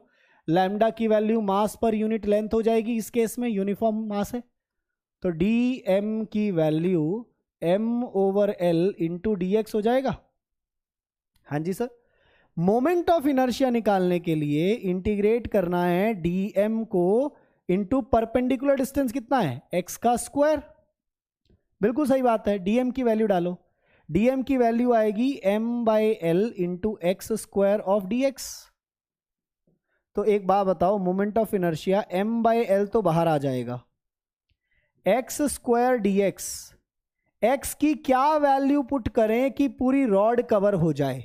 सोचो, x की वैल्यू, ये वाला पॉइंट है x इज इक्वल टू 0, तो ये वाला पॉइंट हो जाएगा x is equal to -l/2, तो -l/2 से +l/2 तक अगर मैं इंटीग्रेट कर दूं तो ये आ जाएगा m/l into x³ this is x³/3, फिर ये आएगा l/2 से लेकर l/2, -l/2 से लेकर +l/2, तो ये वैल्यू मोमेंट ऑफ इनर्शिया की आ जाएगी m/l, this is going to be how much? 3 को भी बाहर ले लेते हैं, 3 को भी बाहर ले लेते हैं, तो ये हो जाएगा l³ माइनस ऑफ -l³/8, तो ये m/3l इंटू l³/4 हो जाएगा, तो ये ml²/12 हो जाएगा, जो आपने डायरेक्ट रिजल्ट याद रखा हुआ है ना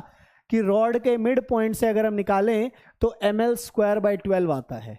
ये वही है, ये वही है, कोई नई बात नहीं है, ये वही है ml²/12। टेल मी यस और नो, करेक्ट है पॉइंट? ml²/12 सही बात है सर, ml²/12 आ गया। तो रॉड के मिड पॉइंट से अगर कोई एक्सिस जाएगा, m मास का रॉड है, l लेंथ है, तो ml²/12 आएगा, ये मुझे पता चल गया। अगर यहीं पर अगर मैं रिंग के लिए सोचो जरा, केस 2, एक यूनिफॉर्म रिंग है, बताओ जरा, यूनिफॉर्म रिंग, ठीक है, एक रिंग है, इसके जो सिमिट्री एक्सिस होता है उससे कोई एक्सिस निकल रहा है AOR, ठीक है, m मास की रिंग है और रेडियस r है, रेडियस r है, तो सोचो क्या होगा? तो मोमेंट ऑफ इनर्शिया इस एक्सिस के अबाउट आ जाएगा mr², क्योंकि सारे के सारे particle r² distance, r distance पर ही तो है, आपके एक्सिस ऑफ रोटेशन से सारे के सारे पार्टिकल r डिस्टेंस पर ही हैं, तो mr² करके total capital M into r² आ जाएगा। यस और नो? सही बात है, हाँ जी। अब मैं आपको कुछ डायरेक्ट रिजल्ट्स बता दूं जो आपको याद रखने हैं। डायरेक्ट रिजल्ट्स, क्या रिजल्ट्स है?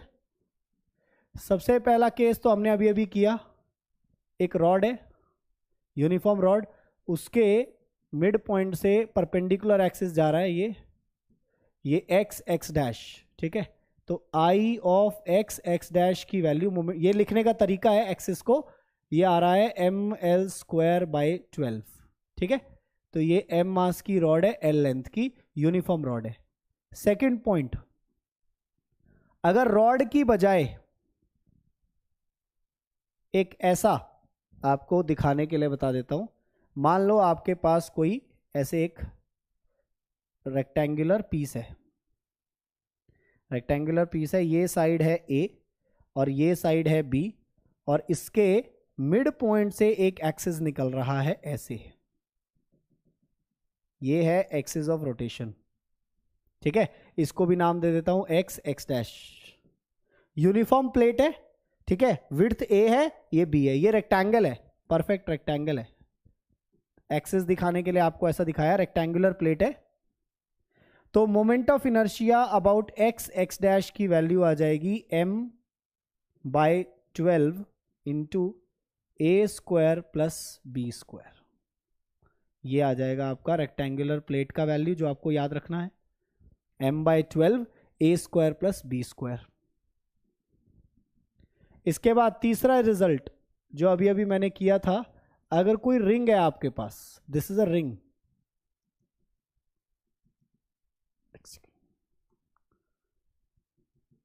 This is a ring, m mass का, रेडियस r है, तो ये एक्सिस है x डैश, तो moment of inertia about x dash की वैल्यू हो जाएगी mr², ये आपको डायरेक्ट याद रखना है।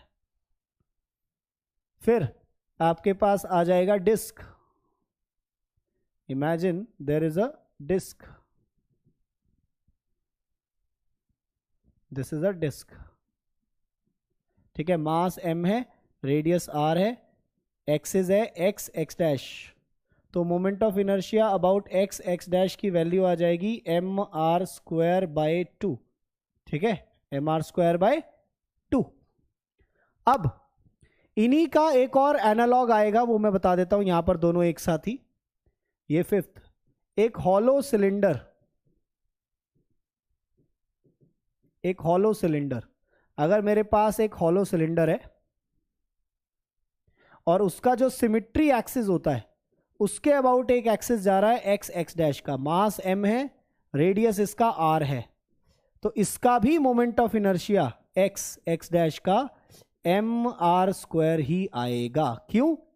क्योंकि ये तो रिंग के ऊपर रिंग, रिंग के ऊपर रिंग है, अलग अलग रिंग्स आपका mr square mr square mr square दे रहे हैं, सब ऐड हो रहे हैं क्योंकि सारे रिंग्स एक के ऊपर एक रखे हुए हैं और एक्सिस ऑफ रोटेशन सबके सेंटर से जा रहा है। और अगर यही सॉलिड सिलेंडर हो जाता, अगर ये सॉलिड सिलेंडर हो जाता, मान लो ये एक सॉलिड सिलेंडर हो गया, एक्स एक्स डैश, तो मास m और रेडियस r, तो moment of inertia about x x dash की वैल्यू आती mr स्क्वायर बाय 2, बिल्कुल डिस्क वाला। ये डिस्क के ऊपर हो गया, एक के ऊपर डिस्क रखी हुई है बस। तो रॉड का मिड से ml स्क्वायर बाय 12, ये रेक्टेंगुलर प्लेट का m by 12 a square plus b square, और रिंग का mr स्क्वायर, डिस्क का mr square by 2, hollow cylinder mr square और solid cylinder mr square by 2। ये याद रखने हैं डायरेक्ट। इसके बाद दो चीजें और याद रखनी है। कितने केस हो गए थे हमारे? 6। अब ये 7th केस आपको याद रखना है, हॉलो स्फेयर अबाउट डायमीटर। मान लो आपके पास एक स्फेयर है and any axis that is passing through diameter x x dash, any diameter, केवल ये नहीं, any diameter, what is the moment of inertia of a hollow sphere? X x dash पर कितना आ जाएगा? 2/3 mr स्क्वायर, ठीक है जी, 2/3 mr square, यही होगा। टेल मी यस और नो।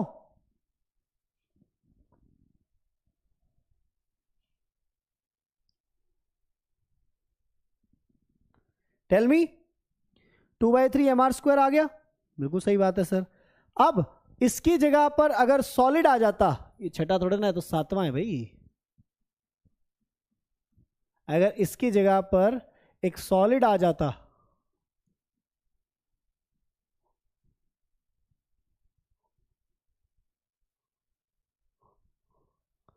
अगर मान लो सॉलिड स्फेयर आ जाता, तो उसका कोई भी डायमीटर एक्सिस लेते अगर हम एक्स एक्स डैश, तो एनी डायमीटर,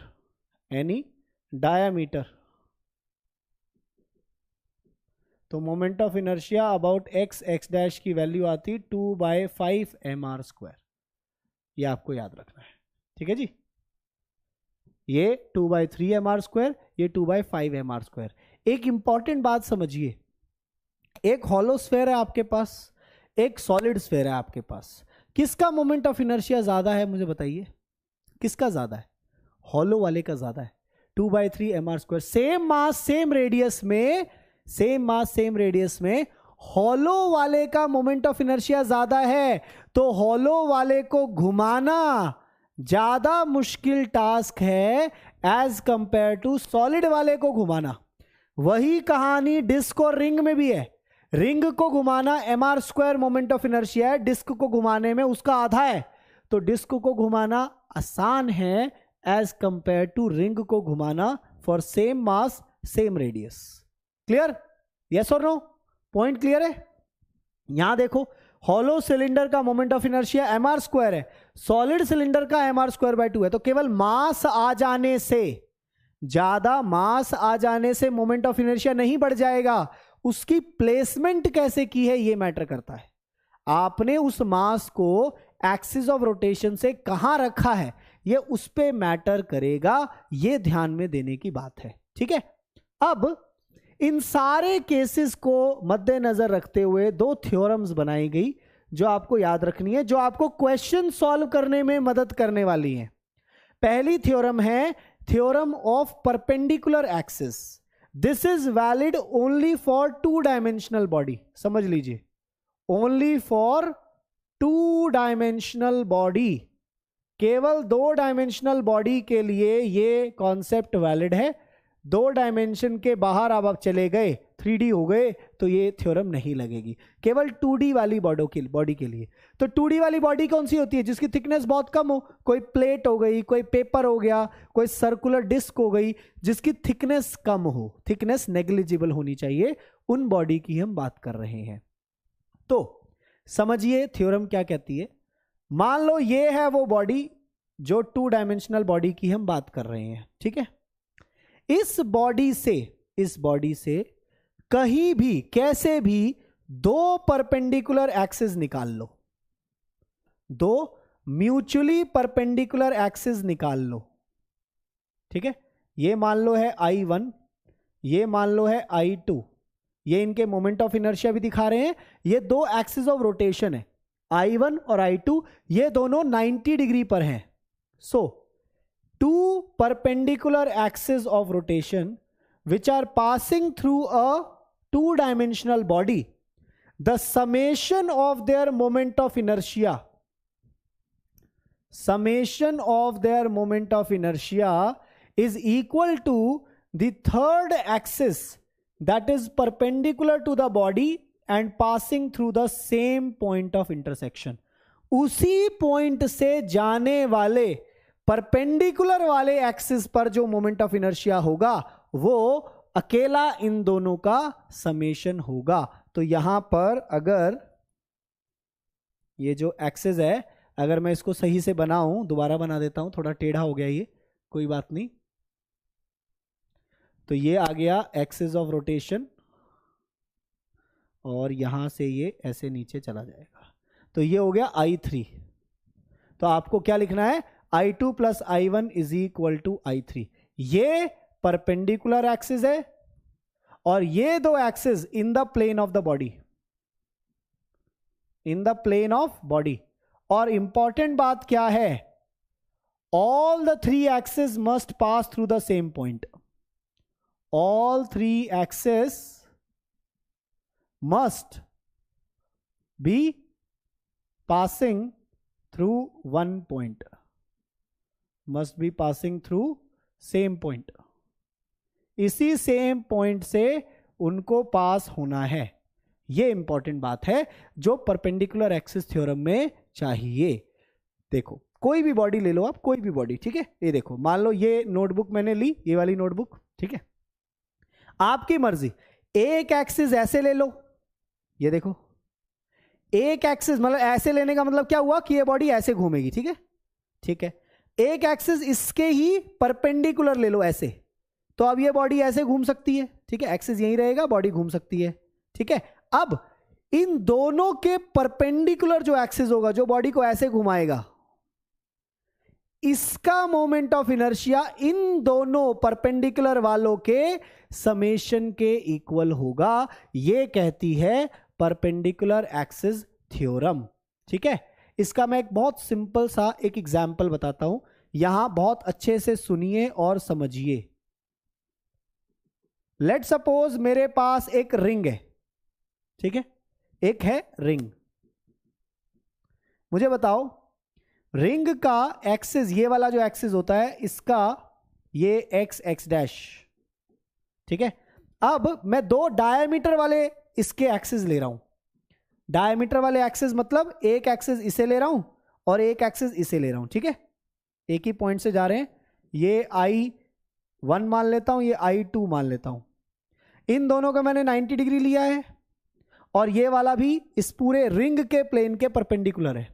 तो जरा सोचो, रिंग पे, ये रिंग है, इस पे एक्सिस यहां रखूं, यहां रखूं, सिमिट्री के बेसिस पर देखा जाए, according to symmetry,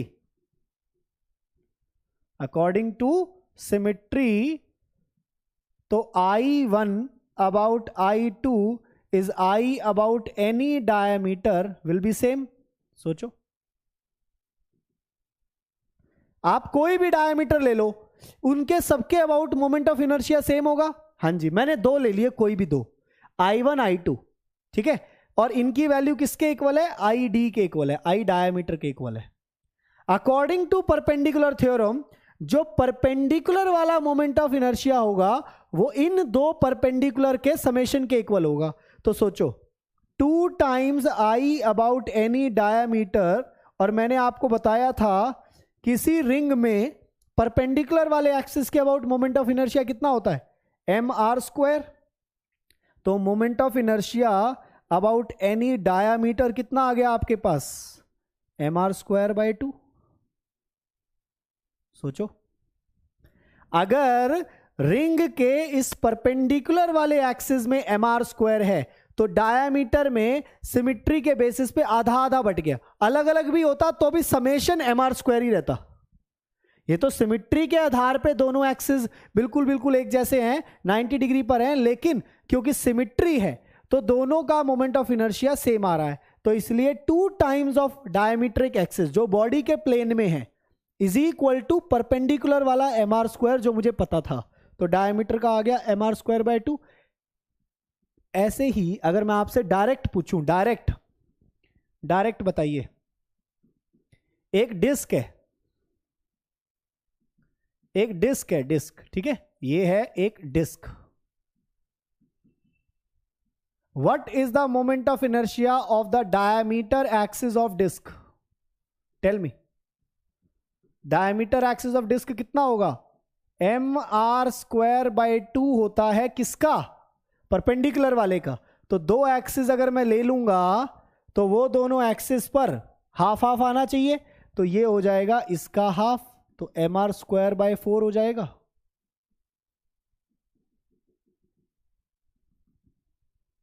tell me, हाँ या ना, हो जाएगा कि नहीं, हाँ सर बिल्कुल हो जाएगा, सही कह रहे हैं आप, तो ये चीज तो बहुत बढ़िया सर, क्लियर हो गया थ्योरम ऑफ परपेंडिकुलर एक्सिस। अभी इसके यूज आएंगे अलग अलग तरीके के, ठीक है, ओके। इसके बाद एक थ्योरम और आई जो 3 डायमेंशनल बॉडीज के लिए वैलिड है, जिसका नाम है theorem of parallel axis. This is valid for all types of body, valid for all dimensions of body, all dimension of body, her body की डायमेंशन के लिए। मतलब अब आपके पास वॉल्यूम भी आ जाए, प्लेट भी आ जाए, तो हर तरह के 1D 2D 3D हर तरह की बॉडी के लिए पैरेलल एक्सिस थ्योरम आएगी। पैरेलल एक्सिस थ्योरम क्या कहती है, मान लो ये कोई बॉडी है, ठीक है, आपने कोई एक एक्सिस चूज किया जो इस बॉडी से ऐसे जा रहा है, जो इस बॉडी से ऐसे जा रहा है, आपको इसके अबाउट मोमेंट ऑफ इनर्शिया चाहिए, हमें नहीं पता कहां है ये एक्सिस, आपको मोमेंट ऑफ इनर्शिया चाहिए x के अबाउट, ठीक है। आप क्या करो, आप सबसे पहले इस बॉडी का सेंटर ऑफ मास ढूंढो कहां है। तो मान लो आपको यहां कहीं सेंटर ऑफ मास मिल गया, इस रिक्वायर्ड एक्सिस के पैरेलल एक एक्सिस बनाओ जो सेंटर ऑफ मास से जाए। देखो आपको x के अबाउट निकालना है, आप सेंटर ऑफ मास पर आओ और जो रिक्वायर्ड एक्सिस है उसके पैरेलल एक एक्सिस बनाओ, तभी तो नाम है थ्योरम ऑफ पैरेलल एक्सिस। जो रिक्वायर्ड एक्सिस है उसके पैरेलल एक एक्सिस बनाओ जो सेंटर ऑफ मास से जाए। तो सोचो आपने बनाया सेंटर ऑफ मास वाला एक्सिस, अब इन दोनों एक्सिस के बीच में कुछ परपेंडिकुलर डिस्टेंस होगा d, कुछ तो होगा या नहीं होगा, d 0 भी हो सकता है, कोई ऐसी बात नहीं है, ठीक है।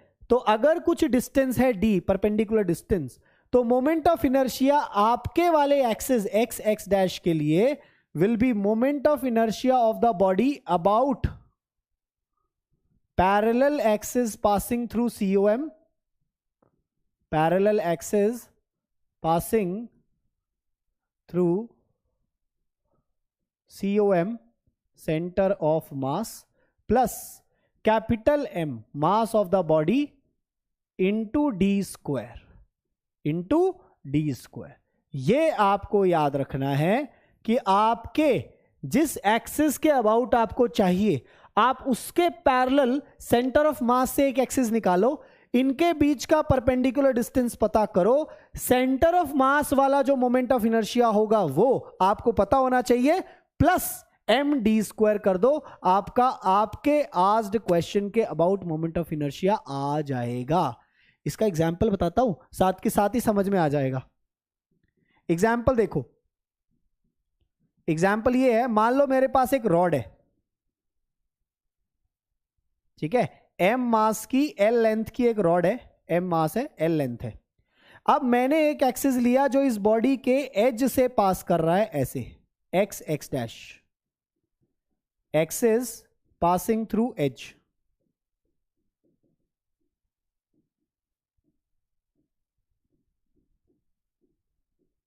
एक्सिस पासिंग थ्रू एज, मैंने एक एज से पास करने वाला एक्सिस लिया, और अब इसके अबाउट मोमेंट ऑफ इनर्शिया पूछा गया है मुझसे कि x x डैश बताइए। तो मैंने क्या किया, सबसे पहले सेंटर ऑफ मास पे गया। अरे भाई मेरी गुहार सुनिए, तो सेंटर ऑफ मास पे गया। अच्छा सेंटर ऑफ मास बोला, अच्छा सुनो मेरी बात, पहले जिस एक्सिस के अबाउट निकालना है ना, उस एक्सिस के पैरेलल एक्सिस मेरे थ्रू पास कराओ। करा दिया सर, लो जी, जैसा आपने कहा हमने कर दिया, सेंटर ऑफ मास वाला एक्सिस आ गया। और अब ये बताओ मेरे में और उसमें कितना डिस्टेंस है। इसने कहा सर l/2। अच्छा कितना डिस्टेंस है, l/2। सर ओके, क्या करें अब, moment of inertia about x x dash की वैल्यू हो जाएगी पैरेलल एक्सिस थ्योरम के बेसिस पे, moment of inertia of the axis passing through centre of mass plus m into d²। d की जगह पर l/2 डाल दो, m की जगह पे पूरी रॉड का मास डाल दो, और ICM की जगह पर क्या डालोगे, अगर सेंटर ऑफ मास से इस रॉड के एक परपेंडिकुलर एक्सिस जा रहा हो तो उसका मोमेंट ऑफ इनर्शिया क्या होगा, उसका मोमेंट ऑफ इनर्शिया होगा ml²/12। डाल दो फिर, इसमें बचा क्या है भाई, ये आएगा ml²/12 प्लस ml²/4। क्यों, क्योंकि l/2 था, जब आप इसको ऐड करोगे तो ये ml²/3 आएगा, और ये आपको निकालना आना चाहिए, और यही आंसर है। ml²/3, किसी भी रॉड के एज से कोई एक्सिस निकले तो उसके अबाउट जब रॉड घूमेगी तो उसका मोमेंट ऑफ इनर्शिया ml²/3 आएगा। रात को 2 बजे भी याद होना चाहिए। क्लियर है ये? तो परपेंडिकुलर एक्सिस थ्योरम भी समझ में आ रही है सर, पैरेलल एक्सिस थ्योरम भी समझ में आ रही है, वाह। अब मैं आपसे एक क्वेश्चन पूछता हूं, इसी का एक क्वेश्चन ले लेते हैं। मुझे बताइए जरा, मेरे पास एक रिंग है, ठीक है, एक रिंग है, इस रिंग के एज से एक एक्सिस जा रहा है ऐसे, ठीक है, इस रिंग के एज पे एक एक्सिस जा रहा है, ये रिंग है यहां ऐसे, और यहां एज है, यहां एक्सिस है, तो ये रिंग ऐसे घूमेगी इसके अबाउट, तो इसके अबाउट मोमेंट ऑफ इनर्शिया कितना होगा, जरा मुझे बताइए। थोड़ा सा चिंतन करो दिमाग में और बताओ कितना आएगा।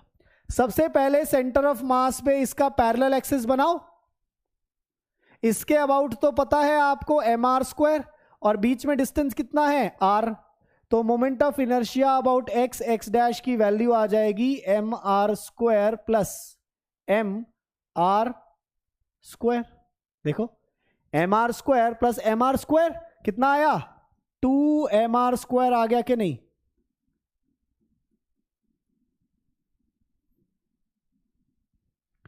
टू mr² आपका आंसर आ जाएगा इस केस में। बताइए पक्का, देख लो, सोच लो, समझ लो, कुछ कंफ्यूजन है तो एक बार दोबारा देखिए क्या किया हमने। 2 थ्योरम बताई मैंने, सिर्फ एक बताई परपेंडिकुलर एक्सिस थ्योरम की बॉडी के प्लेन में 2 परपेंडिकुलर एक्सिस ले लो, जो उन दोनों का मोमेंट ऑफ इनर्शिया का समेशन होगा वो उसी पॉइंट से निकलने वाले परपेंडिकुलर एक्सिस के मोमेंट ऑफ इनर्शिया के बराबर होगा। एकदम सही बात है। फिर बढ़ते हैं आगे। अगली थ्योरम हमने बताई theorem of parallel axis. Parallel axis theorem ये कहती है कि भाई अगर आपको जिस भी एक्सिस के अबाउट मोमेंट ऑफ इनर्शिया निकालना है, आप उसके पैरेलल सेंटर ऑफ मास से एक एक्सिस निकालें, उन दोनों के बीच का परपेंडिकुलर डिस्टेंस पता करें, फोन करके पूछें तो d पता चल जाएगा। तो moment of inertia about x dash की जो वैल्यू है वो ICM plus mass of the whole body into D square के बराबर होगा। Is that point clear? Tell me. हाँ जी, समझ में आ रहा है? क्या कर रहे हैं? बहुत बढ़िया, अभी चल रहे हैं, अभी खत्म नहीं हुई कहानी, अभी चल रही है।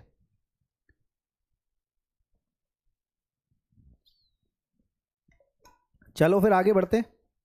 अब देखो, अब कहानी आएगी क्वेश्चनों पर। क्या क्वेश्चन है सर? सबसे पहले, calculate the moment of inertia of a rod of mass m, length l, about an axis perpendicular to it, passing through it one of the end। अरे ये तो करा ही दिया मैंने, ये तो पहले ही करा दिया। तो इसका तो बस आंसर लिख दो आप कि अगर ये एक रॉड है, इसके एक्सिस से बिल्कुल एज से एक एक्सिस पास कर रहा है x डैश, तो इसके अबाउट मान लो मास m है और लेंथ l है, तो moment of inertia about x dash का आंसर आएगा ml स्क्वायर बाय 3। ये आपका आंसर आ गया। ये तो हमें पता है सर, अभी अभी आपने कराया था, कोई दिक्कत वाली बात नहीं है, एकदम सही बात है। चलिए अगला क्वेश्चन देखो क्या कह रहा है। अच्छा, 3 स्फेयर जोड़ दिए, ऐसा क्वेश्चन नीट में आया था? ये नहीं आया था, बिल्कुल ऐसा ही आया था।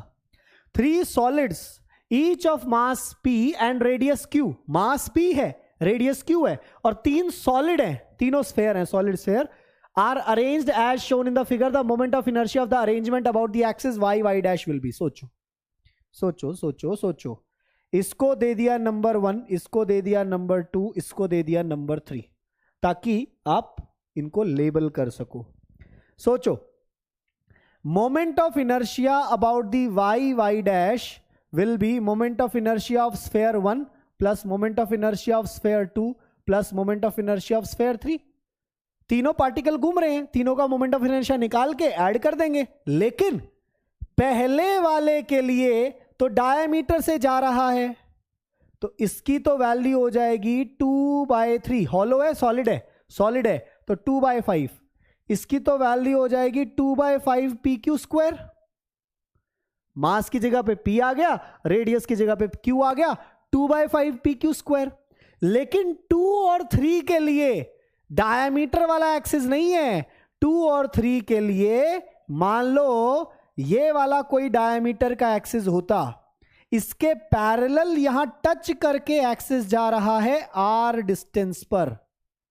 तो ये 2 और 3 दोनों का मैं एक साथ ही बता रहा हूं क्या हो रहा है। ये r डिस्टेंस पर एक्सिस है, तो आपको इसके अबाउट मोमेंट ऑफ इनर्शिया चाहिए। ये ICM है, सेंटर ऑफ मास या फिर डायमीटर। तो डायमीटर वाला आपको पता है, तो I ऑफ x डैश की वैल्यू आ जाएगी 2/5 pq square plus total mass कितना है p, डिस्टेंस कितना है q। ये r नहीं, यहां पर p ही लिखो क्योंकि उसने ऐसी कन्वेंशन दे रखी है ना। तो ये डिस्टेंस q आ गया, तो प्लस pq स्क्वायर हो गया, तो ये हो गया 7 pq स्क्वायर बाय 5। तो ये दोनों इक्वल हो गए, I2 और I3। तो ये भी आ गया 7/5 pq स्क्वायर और ये भी आ गया 7/5 pq स्क्वायर। तो अगर इन तीनों को ऐड करें तो 2 + 7 9, 9 + 7 16, 16/5 pq स्क्वायर आंसर आना चाहिए। 16/5 pq square should be the moment of inertia about y dash, और ये आंसर होना चाहिए। बहुत सिंपल था। आपने क्या किया, पहले वाले स्फेयर के तो डायमीटर से जा रहे हैं, लेकिन दूसरे वाले का डायमीटर यहां है, तो इसके अबाउट आपको पता है कि 2/5 pq स्क्वायर है। लेकिन ये पैरेलल एक्सिस थ्योरम लगा के मुझे वहां जाना पड़ेगा, ऐसे ही 3 के लिए उधर से इधर आना पड़ेगा। तो ये है पैरेलल एक्सिस थ्योरम का गेम, ठीक है। तो ये करना था इस क्वेश्चन में। तो ये आया पैरेलल एक्सिस का गेम करा मैंने, 7/5 आया, तो इसका भी उतना आया, इसका भी उतना आया, 7/5, 7/5 प्लस 2/5, 16/5 PQ² आंसर आ गया, जो कि मेरा है ऑप्शन नंबर 3। हाँ जी, बढ़िया, आया समझ में? चलो जी चलो, आगे बढ़ो, बढ़ते चलो। अगला क्वेश्चन देखो, 3 rods, अच्छा 3 rods each of mass m, length l are joined to form a equilateral triangle as shown in the figure. What is the moment of inertia of about an axis passing through the center of mass of the system and perpendicular to the plane? 3 rod से जोड़कर आपने equilateral triangle बनाया, इनके centre of मास से ऐसे perpendicular एक axis डालना है और उसका मोमेंट ऑफ इनर्शिया निकालना है। 3 को छोड़ो, पहले एक के बारे में सोचो। एक रॉड के, अगर मान लो यहां एक रॉड होती, अगर इसके अंदर एक एक्सिस जा रहा होता ऐसे परपेंडिकुलर अंदर, तो उसके अबाउट मोमेंट ऑफ इनर्शिया आता ml²/12। इसके परपेंडिकुलर यहां किसी r डिस्टेंस पर अगर एक और एक्सिस बनाया जाए तो उसके अबाउट मोमेंट ऑफ इनर्शिया निकालने के लिए ml² प्लस mr² करना पड़ता है। तो अगर मुझे ये r डिस्टेंस पता चल जाए तो यहां से जो एक्सिस जाएगा और यहां से जो एक्सिस जाएगा, उसमें ऐसे अंदर, ये दोनों एक्सिस अंदर जाएंगे ना, सेंटर ऑफ मास से जो जाएगा और जहां पर चाहिए, एक रॉड का पता लग गया तो दूसरी का भी पता चल जाएगा। तो सोचो, अगर इस रॉड के यहां के अबाउट मोमेंट ऑफ इनर्शिया है ml²/12 और ये डिस्टेंस r पता चल जाए आपको किसी तरीके से, कौन बताएगा r? मैं बताऊंगा r। ये है इक्विलेटरल ट्राइंगल, तो ये पूरा एंगल होगा 60, तो ये वाला एंगल होगा 30। यस, ये वाली साइड होगी l/2। तो जरा इस ट्राइंगल को ध्यान से देखें, ये डिस्टेंस है r, ये एंगल है 30 और ये डिस्टेंस है l/2। तो यहां पर sin 30 डिग्री की वैल्यू r/l/2 है, तो 2r/l is equal to half. तो यहां से r की वैल्यू कितनी आ गई? l/4। सोचिए, r की वैल्यू l/4 आ गई। हाँ जी, तो r की वैल्यू l/4 आते ही यहां डाल दो। तो moment of inertia about the point O due to a single rod, एक रॉड की वजह से कितना होगा पहले सोचो। एक रॉड की वजह से आएगा ml²/12 प्लस mr², तो l/4 है ये, तो m इंटू l²/16। और पूरा तीनों की वजह से अगर करना हो तो इसमें पूरा इंटू 3 करना पड़ेगा। पहले इसको सॉल्व करना, कितना आएगा ये? 12 और 16 का एलसीएम कितना आएगा बताना जरा। 12 और 16 का एलसीएम अगर 4 से देखें तो ये 3 और ये 4, 48 आएगा।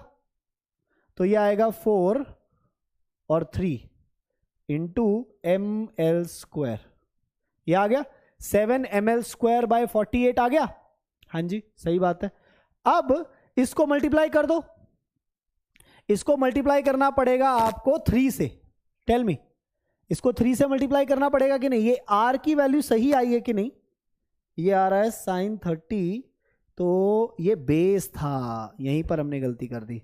ओके ओके, एक चीज यहां पर करनी पड़ेगी, tan 30 लगाना पड़ेगा। सॉरी, एक गलती हुई है यहां पर,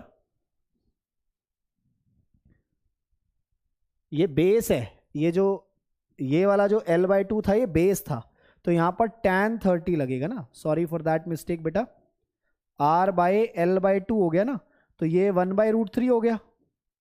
तो r की जो वैल्यू है वो l/2√3 हो गया। ठीक है, r की जो वैल्यू है वो l/2√3 आएगी। अच्छा सर, अब यहां पर आते हैं।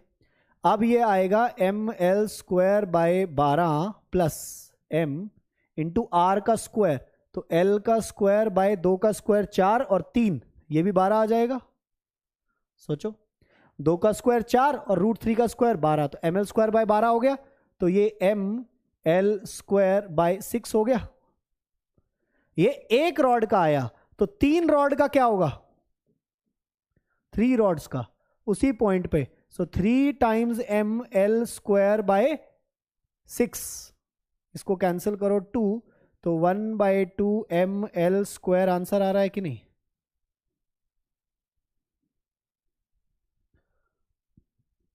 हाँ है ना?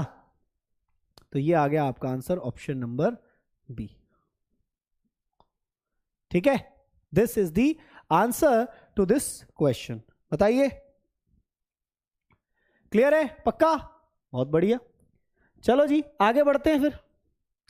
अब मेरे पास एक और क्वेश्चन आया। ये क्वेश्चन क्या कह रहा है? क्वेश्चन कह रहा है the moment of inertia of a thin square plate ABCD of uniform thickness about an axis passing through center O and perpendicular to the plane is I. Which of the following is false? देखो, इसके square plate के जो perpendicular वाला axis है, ये वाला, इसके about they रखा है आपको I। ये I1 diagonal, I2 diagonal, I3 ये साइड का परपेंडिकुलर बाइसेक्टर, ये 4 आमने सामने की परपेंडिकुलर बाइसेक्टर। तो मुझे एक बात बताओ, आप मुझे सिर्फ इतना बताओ कौन सा इसमें से गलत है। सबसे पहले तो I की value I1 plus I2 plus I3 plus I4, ये गलत नहीं दिख रहा। क्यों नहीं गलत दिख रहा? क्योंकि कोई भी 2 चाहिए ना, जो 2 परपेंडिकुलर होंगे वो चाहिए ना मुझे। तो या तो अगर 1 लूंगा तो 2 आना चाहिए था, और 3 लेता तो 4 आना चाहिए था। तो I की वैल्यू या तो I4 प्लस I2 होती, या फिर I3 प्लस I2 होती, I1 होती। 3 लेता, सॉरी 4 और 3 लेना पड़ता, और 1 और 2 लेना पड़ता, या फिर I2 प्लस I1, ये 2 लेने पड़ते। तो ये तो गलत ही है। आंसर तो मुझे पता चल गया, लेकिन फिर भी मुझे कहते हैं ना, एक मन में जिज्ञासा होती है, क्यूरियोसिटी होती है, सर बाकी ऑप्शन की तरफ भी तो देखो। I कह रहा है I1 प्लस I2, हाँ ये तो सही है, ठीक है चलो ये तो सही कह रहा है। फिर ये कह रहा है I is equal to I1 plus I3 है। I1 और I3, सर ये तो परपेंडिकुलर ही नहीं है, ये कैसे सही हो गया? इसको सही करेंगे हम कैसे, समझिए। सिमिट्री से देखा जाए तो I1 equals to I2 according to symmetry, और सिमिट्री से देखा जाए तो 4 और 3 भी बराबर होने चाहिए। जब 2 इक्वल चीजों का समेशन I है और किसी और 2 इक्वल चीजों का समेशन I है, तो आपको नहीं लगता कि I1, I2, I3 और I4 सबके सभी बराबर हैं एक्चुअल में? तो एक स्क्वायर प्लेट में आप डायगोनल ले लो, साइड का परपेंडिकुलर बाइसेक्टर ले लो, मोमेंट ऑफ इनर्शिया सेम ही आएगा। तो बस उसने जानबूझ के गेम खेली, I1 के साथ I3 दे दिया जानबूझ के। देखने में वो लग रहा है परपेंडिकुलर नहीं है, लेकिन सिमिट्री से देखा जाए तो वो इक्वल है। तो इसलिए ये दोनों तीनों सही है। ये 4th ऑप्शन आपका गलत है। ठीक है, चलो फिर आगे बढ़ते हैं। अगला क्वेश्चन क्या कह रहा है? 2 point masses m and 3m are placed at a distance r. Moment of inertia of the system about an axis passing through the center of mass of the system and perpendicular to the line joining the mass. बहुत बढ़िया। एक m मास है, एक 3m मास है, r distance पर रखे हुए हैं, सेंटर ऑफ मास इधर कहीं होगा, उससे एक एक्सिस निकालो perpendicular, AOR axis of rotation. अब इसके अबाउट आपको मोमेंट ऑफ इनर्शिया निकालना है। तो मुझे एक बात बताओ, अगर आपसे पूछूं ये वाला डिस्टेंस R1 और आपसे पूछूं ये वाला डिस्टेंस R2, तो आप बता सकते हो? R1 की वैल्यू हो जाएगी दूसरे का मास 3m times total distance R divided by m1 plus m2 4m। तो ये कितना आया? ये आया 3r/4, और R2 की वैल्यू कितनी आ जाएगी? दूसरे का मास m into total distance R divided by total mass 4m, तो r/4 आ गया। अब क्या करना है? इस एक्सिस ऑफ रोटेशन के अबाउट अगर मोमेंट ऑफ इनर्शिया निकालना है तो ये आ जाएगा m into R one square plus 3m into R two square. सोचो, m into R one square उसका परपेंडिकुलर डिस्टेंस और 3m into R two square कर दो ना फिर। तो ये आ गया m into 9r square by 16 plus ये आ गया 3m into R square bye 16। देखो m into 9r by 16, R square by 16 और ये आर स्क्वायर बाई 16, तो 9 और 3 12 हो गया, 12mr स्क्वायर बाई 16। तो ये 12 और 4 जाएगा आपका 3/4 mr स्क्वायर से। ये आपका मोमेंट ऑफ इनर्शिया आ गया about centre of mass, 3/4 mr square. Answer is option number B, 3/4 mr square. नजरें स्क्रीन पर और सॉल्यूशन दिमाग में कि क्या किया। पहले मैंने सेंटर ऑफ मास ढूंढा, ये फॉर्मूला मैं पहले करा चुका हूं, और फिर मैंने सिंपल दो पार्टिकल के मोमेंट ऑफ इनर्शिया को ऐड कर दिया, m1 r1 square plus m2 r2 square. Correct, हाँ या ना? सही बात है? हाँ जी सर, बात तो सही है, आपकी बात माननी पड़ेगी अब तो, आपकी क्लास में है तो। अब देखो एक क्वेश्चन कराता हूं कैविटी वाला। अगर मान लो आपने कोई बॉडी बनाई और उसमें से कुछ टुकड़ा निकाल लिया, ये भी नीट का क्वेश्चन है, ये नीट में आया हुआ क्वेश्चन है। कह रहा है from a disc of radius r and mass m a circular hole of diameter r whose rim passes through the centre is cut. देखो ये आपकी एक डिस्क है, ठीक है, इसके मान लो यहां से एक्सिस जा रहा है, इसी में से ये r रेडियस की डिस्क थी, इसी में से एक ऐसी डिस्क निकाली जिसका डायमीटर r है, ये आपने निकाल दी, ये वाला हिस्सा आपने, दिस इज रिमूव्ड, ये जो है आपने पार्ट रिमूव कर दिया। अच्छा, फिर क्या कह रहा है? So what is the moment of inertia of the remaining part of the disc about a perpendicular axis passing through the centre. तो जो सेंटर से एक अंदर एक्सिस जा रहा है एक्स एक्स डैश, ये circle sorry cross with a circle बनाने का मतलब है the axis of rotation is into the paper. ये एक्सिस ऑफ रोटेशन जो है वो इनटू द पेपर है, इनटू द पेपर या out of the paper, matter ये कर रहा है, परपेंडिकुलर है, ये पेन है ना, इसके अंदर ऐसे डाल दीजिए, ये एस के अबाउट ये बॉडी ऐसे घूमेगी, ठीक है। तो अब सोचो इसका मोमेंट ऑफ इनर्शिया निकालना है। अब इसको करने की वही टेक्निक जो पहले थी, आप पूरी डिस्क मान लो और छोटे वाली डिस्क को नेगेटिव मास का मान के उसका भी मोमेंट ऑफ इनर्शिया लिख दो और समेशन कर दो, लेकिन मास नेगेटिव होगा तो माइनस हो जाएगा अपने आप। तो समझिए, अगर बड़े वाली डिस्क का मास मान लो m है, जिसका रेडियस r है, और इसका रेडियस कितना है, small r capital R by 2, तो कितना मास का रेशियो होगा पहले ये सोचो। Mass of the disc of radius r, जो r रेडियस की डिस्क है उसको अगर मैं m मान लूं तो वो एक्चुअली में कैसे आई होगी, वो आई होगी sigma into pi R square, mass density sigma into pi R square, अगर मैं मास डेंसिटी के हिसाब से चलूं। और mass of the disc of radius r by 2, जो छोटे वाली डिस्क है, उसका मास होगा minus sigma into pi R square by 4। तो देखो मैंने क्या किया, इतना मुश्किल मुश्किल लिखने की बजाय एक सिंपल सी टेक्निक लगाई, रेशियो देख लो, आपको पता लग गया अगर बड़े वाली का मास 10 किलो है तो छोटे वाली जो होगी उसकी 1/4 होगी। तो बड़े वाली का मास मैं m मान लेता हूं और इसका मास माइनस m/4 मान लेता हूं। कोई दिक्कत वाली बात तो नहीं है, कोई दिक्कत वाली बात नहीं है सर, उसको m मान लेते हैं, इसको माइनस m/4 मान लेंगे, क्योंकि क्वेश्चन में डिस्क दे रखा है रेडियस m मास का, ठीक है, टोटल डिस्क का मास m है, इसीलिए मैंने m और माइनस m/4 कर दिया। सोचो बड़े वाली डिस्क के तो सेंटर से एक्सिस जा रहा है तो उसका तो मोमेंट ऑफ इनर्शिया आ जाएगा mr²/2, उसकी तो बात ठीक है, लेकिन छोटे वाली डिस्क के एज से जा रहा है। याद करो एज के लिए क्या करना पड़ेगा, moment of inertia because of edge of the disc. बताओ, एज ऑफ द डिस्क के लिए इसको थोड़ी देर के लिए m डैश ले लेता हूं ताकि मेरी कैलकुलेशन आसान रहे। तो ये आ जाएगा m dash into are,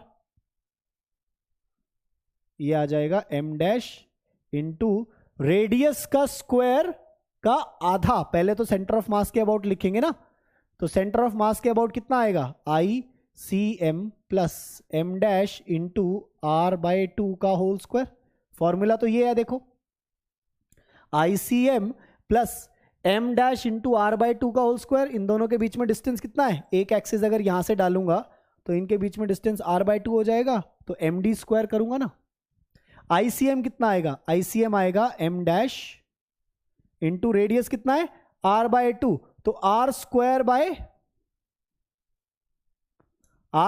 bye 2 तो पहले फॉर्मूला का ही आना था, और रेडियस भी r बाय 2 है तो r स्क्वायर बाय 4 हो गया, और plus m dash into R square by 4 एक यहां से आ गया। अगर यहां से कॉमन लिया जाए r स्क्वायर बाय 4 तो ये आ जाएगा 3m dash by 4, 3m dash by 2, ठीक है, 3m डैश बाय 2। ये moment of inertia of the disc आ गया जो रेडियस r बाय 2 वाली है। देखो मैंने क्या किया मैं बताऊं, मैंने जो पीस काट के निकाला था उसका मास ले लिया m डैश, जो पूरी डिस्क है उसका मास है m, और उनके बीच में रिश्ता मुझे पता है कि m डैश की वैल्यू माइनस m बाई 4 है, वो बाद में डालेंगे। बड़े वाली डिस्क के सेंटर से जा रहा है तो वो तो हो गया, सिंपल सी बात है, बड़े वाली डिस्क का कितना हो जाएगा m r स्क्वायर बाय 2। छोटे वाली के सेंटर से आएगा उसका मास इंटू रेडियस का square by 2 plus M D square. अब उसका रेडियस ही 1 बाय 2 है तो m बाय 2 तो फॉर्मूले का, और रेडियस का स्क्वायर तो r by 4, r square by 4। ये कितना आया, ये आया r square by 4 into 3 by 2, और इसकी जगह पर आ जाएगा माइनस m बाय 4। हाँ जी, माइनस m बाय 4। जरा इसको देखो क्या आ रहा है, ये आ रहा है 16 इंटू 2, तो minus 3 by 32 times M R square. ये मोमेंट ऑफ इनर्शिया आ गया रिमूव्ड पार्ट का, रिमूव्ड पार्ट का मोमेंट ऑफ इनर्शिया आ गया, जो आपने निकाल दिया था ना, उसकी जगह पे जो आपने नेगेटिव मास रखा है उसका। तो नेट मोमेंट ऑफ इनर्शिया कितना आ जाएगा, आई टोटल, वो आ जाएगा M R square by 2 minus 3 by 32 times M R square.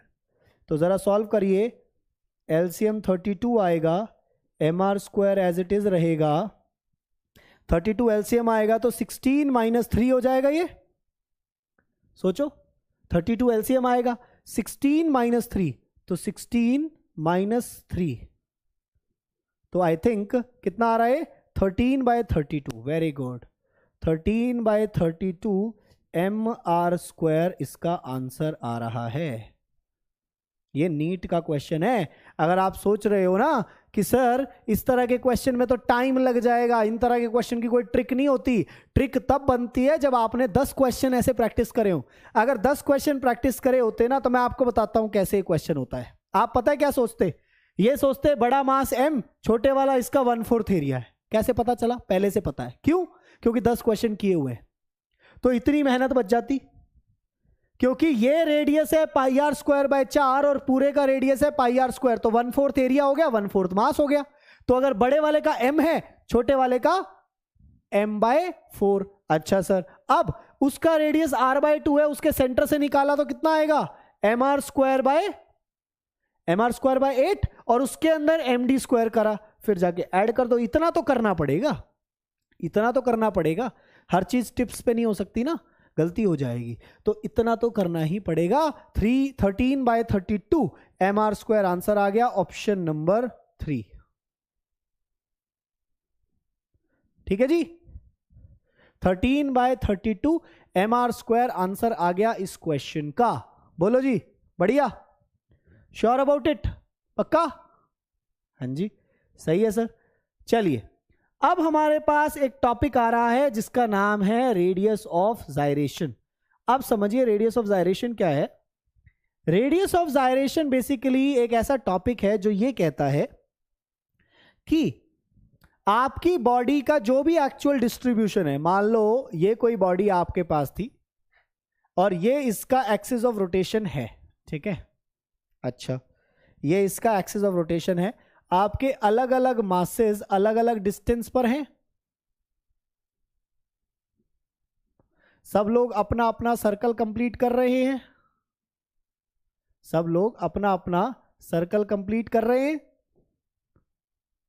ठीक है। तो इस पूरे सिस्टम का मोमेंट ऑफ इनर्शिया कुछ तो होगा, इस पूरे सिस्टम का मोमेंट ऑफ इनर्शिया होगा summation of I is equal to 1 to n MI/RI square, मतलब M1R1 square plus M2R2 square plus so on till MNRN square, ऐसा तो कुछ होगा। अगर इस पूरे मास को इस एक्सिस ऑफ रोटेशन से किसी के डिस्टेंस पर रख दिया जाए, पूरे मास को, m is the mass of the system, let suppose m is the summation of all the masses, पूरे के पूरे सिस्टम के मास को एक पॉइंट मास बना के एक्सिस ऑफ रोटेशन से के डिस्टेंस पर रख दिया जाए, तो ये जितना मोमेंट ऑफ इनर्शिया बनाएगा एक्चुअल डिस्ट्रीब्यूशन भी उतना ही बना रहा था। तो मतलब इसकी जगह पर अगर मैं एम के स्क्वायर रख दूं तो ये हो जाएगा summation of I is equal to 1 to n MI/RI square, जो भी आपका है, तो ये k की वैल्यू आ जाएगी root under of summation of I is equal to 1 to n MI/RI square divided by mass of the system. इसे कहते हैं रेडियस ऑफ जायरेशन।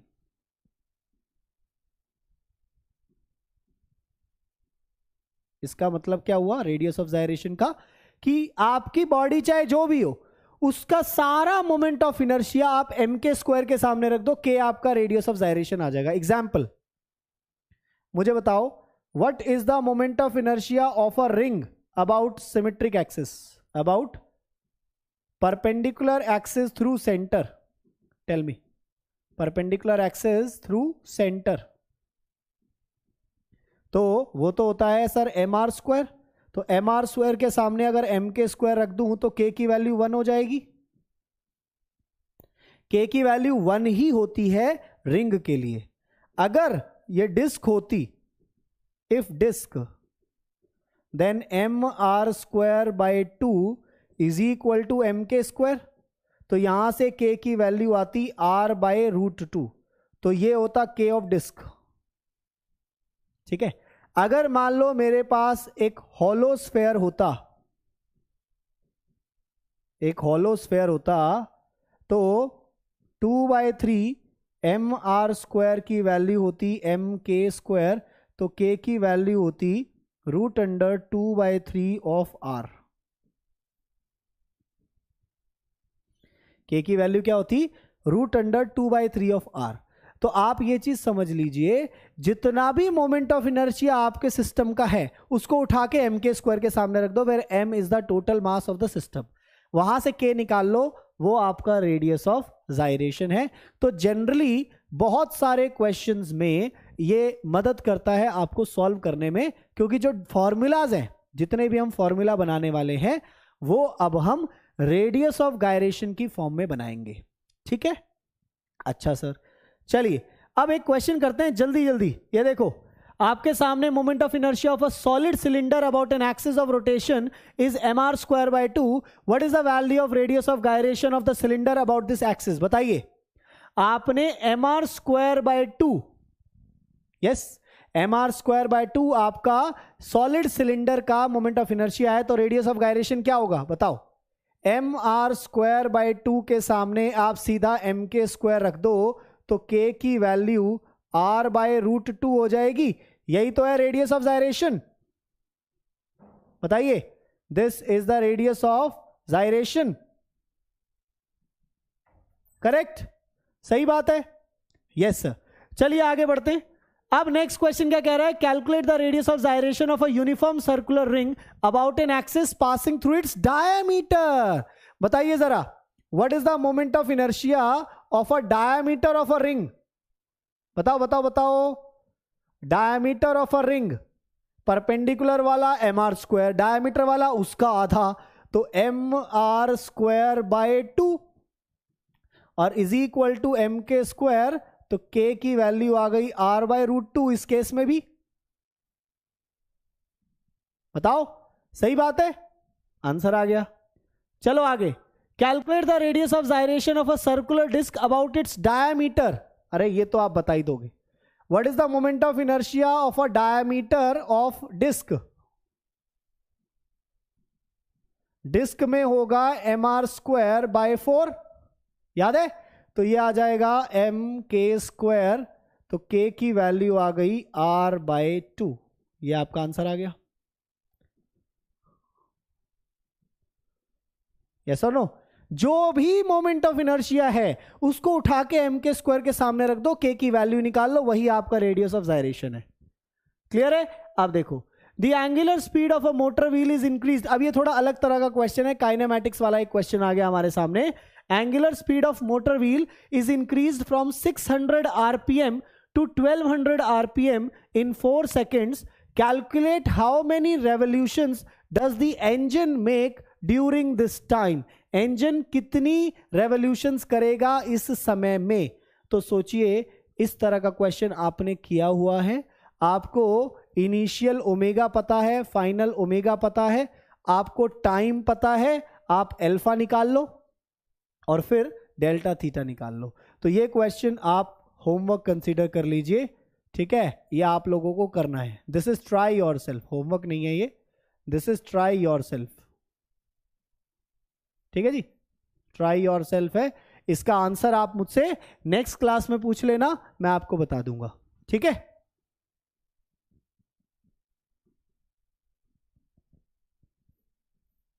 ठीक है जी? ये क्वेश्चन आप नेक्स्ट क्लास में कर लेना, पक्का से आप इसका पूछ लेना आंसर, मैं आपको बता दूंगा, लेकिन ये आपको खुद से ट्राई करना है, ठीक है जी? चलिए अब बढ़ते हैं आगे। अब मेरे पास एक टॉपिक आ रहा है जिसका नाम है work done by a torque. इसमें मैं बहुत सारे क्वेश्चंस लेकर आया हूं आपके लिए। तो ये ट्राई योरसेल्फ वाला क्वेश्चन क्लियर है सभी को?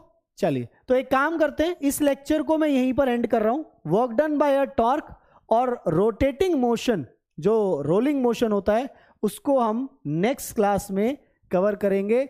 ये आपका होमवर्क है जो मैंने स्क्रीन पर दिखाया है। लेक्चर 1 और लेक्चर 2 के लिए उसका होमवर्क रह गया था, तो पेज 182 से 187 में जो थ्योरी है वो पढ़नी है आपको, और 202 पर 202 नंबर पेज पर 1 से लेकर 36 तक के क्वेश्चन आप लेक्चर 1 और लेक्चर 2 में जो सिखाया गया है उससे कर सकते हैं। ये एस्पायर मॉड्यूल का होमवर्क है, ठीक है? आज के लेक्चर का होमवर्क है, ये क्वेश्चंस जो मैंने स्क्रीन पर रखे हैं सिलेक्टेड क्वेश्चंस हैं जिनकी वैरायटी आपको करनी है। जितना हमने आज पढ़ा है आप इनके क्वेश्चंस बहुत कंफर्टेबली कर पाएंगे, ठीक है जी? चलिए, so that's all for today. मिलेंगे नेक्स्ट क्लास में। Thank you so very much मुझे सुनने के लिए, मेरे से पढ़ने के लिए, और ऐसे ही आपकी नीट की तैयारी चलती रहेगी। So bye bye, take care everybody, thank you so much. मिलते हैं नेक्स्ट क्लास में, बाय बाय।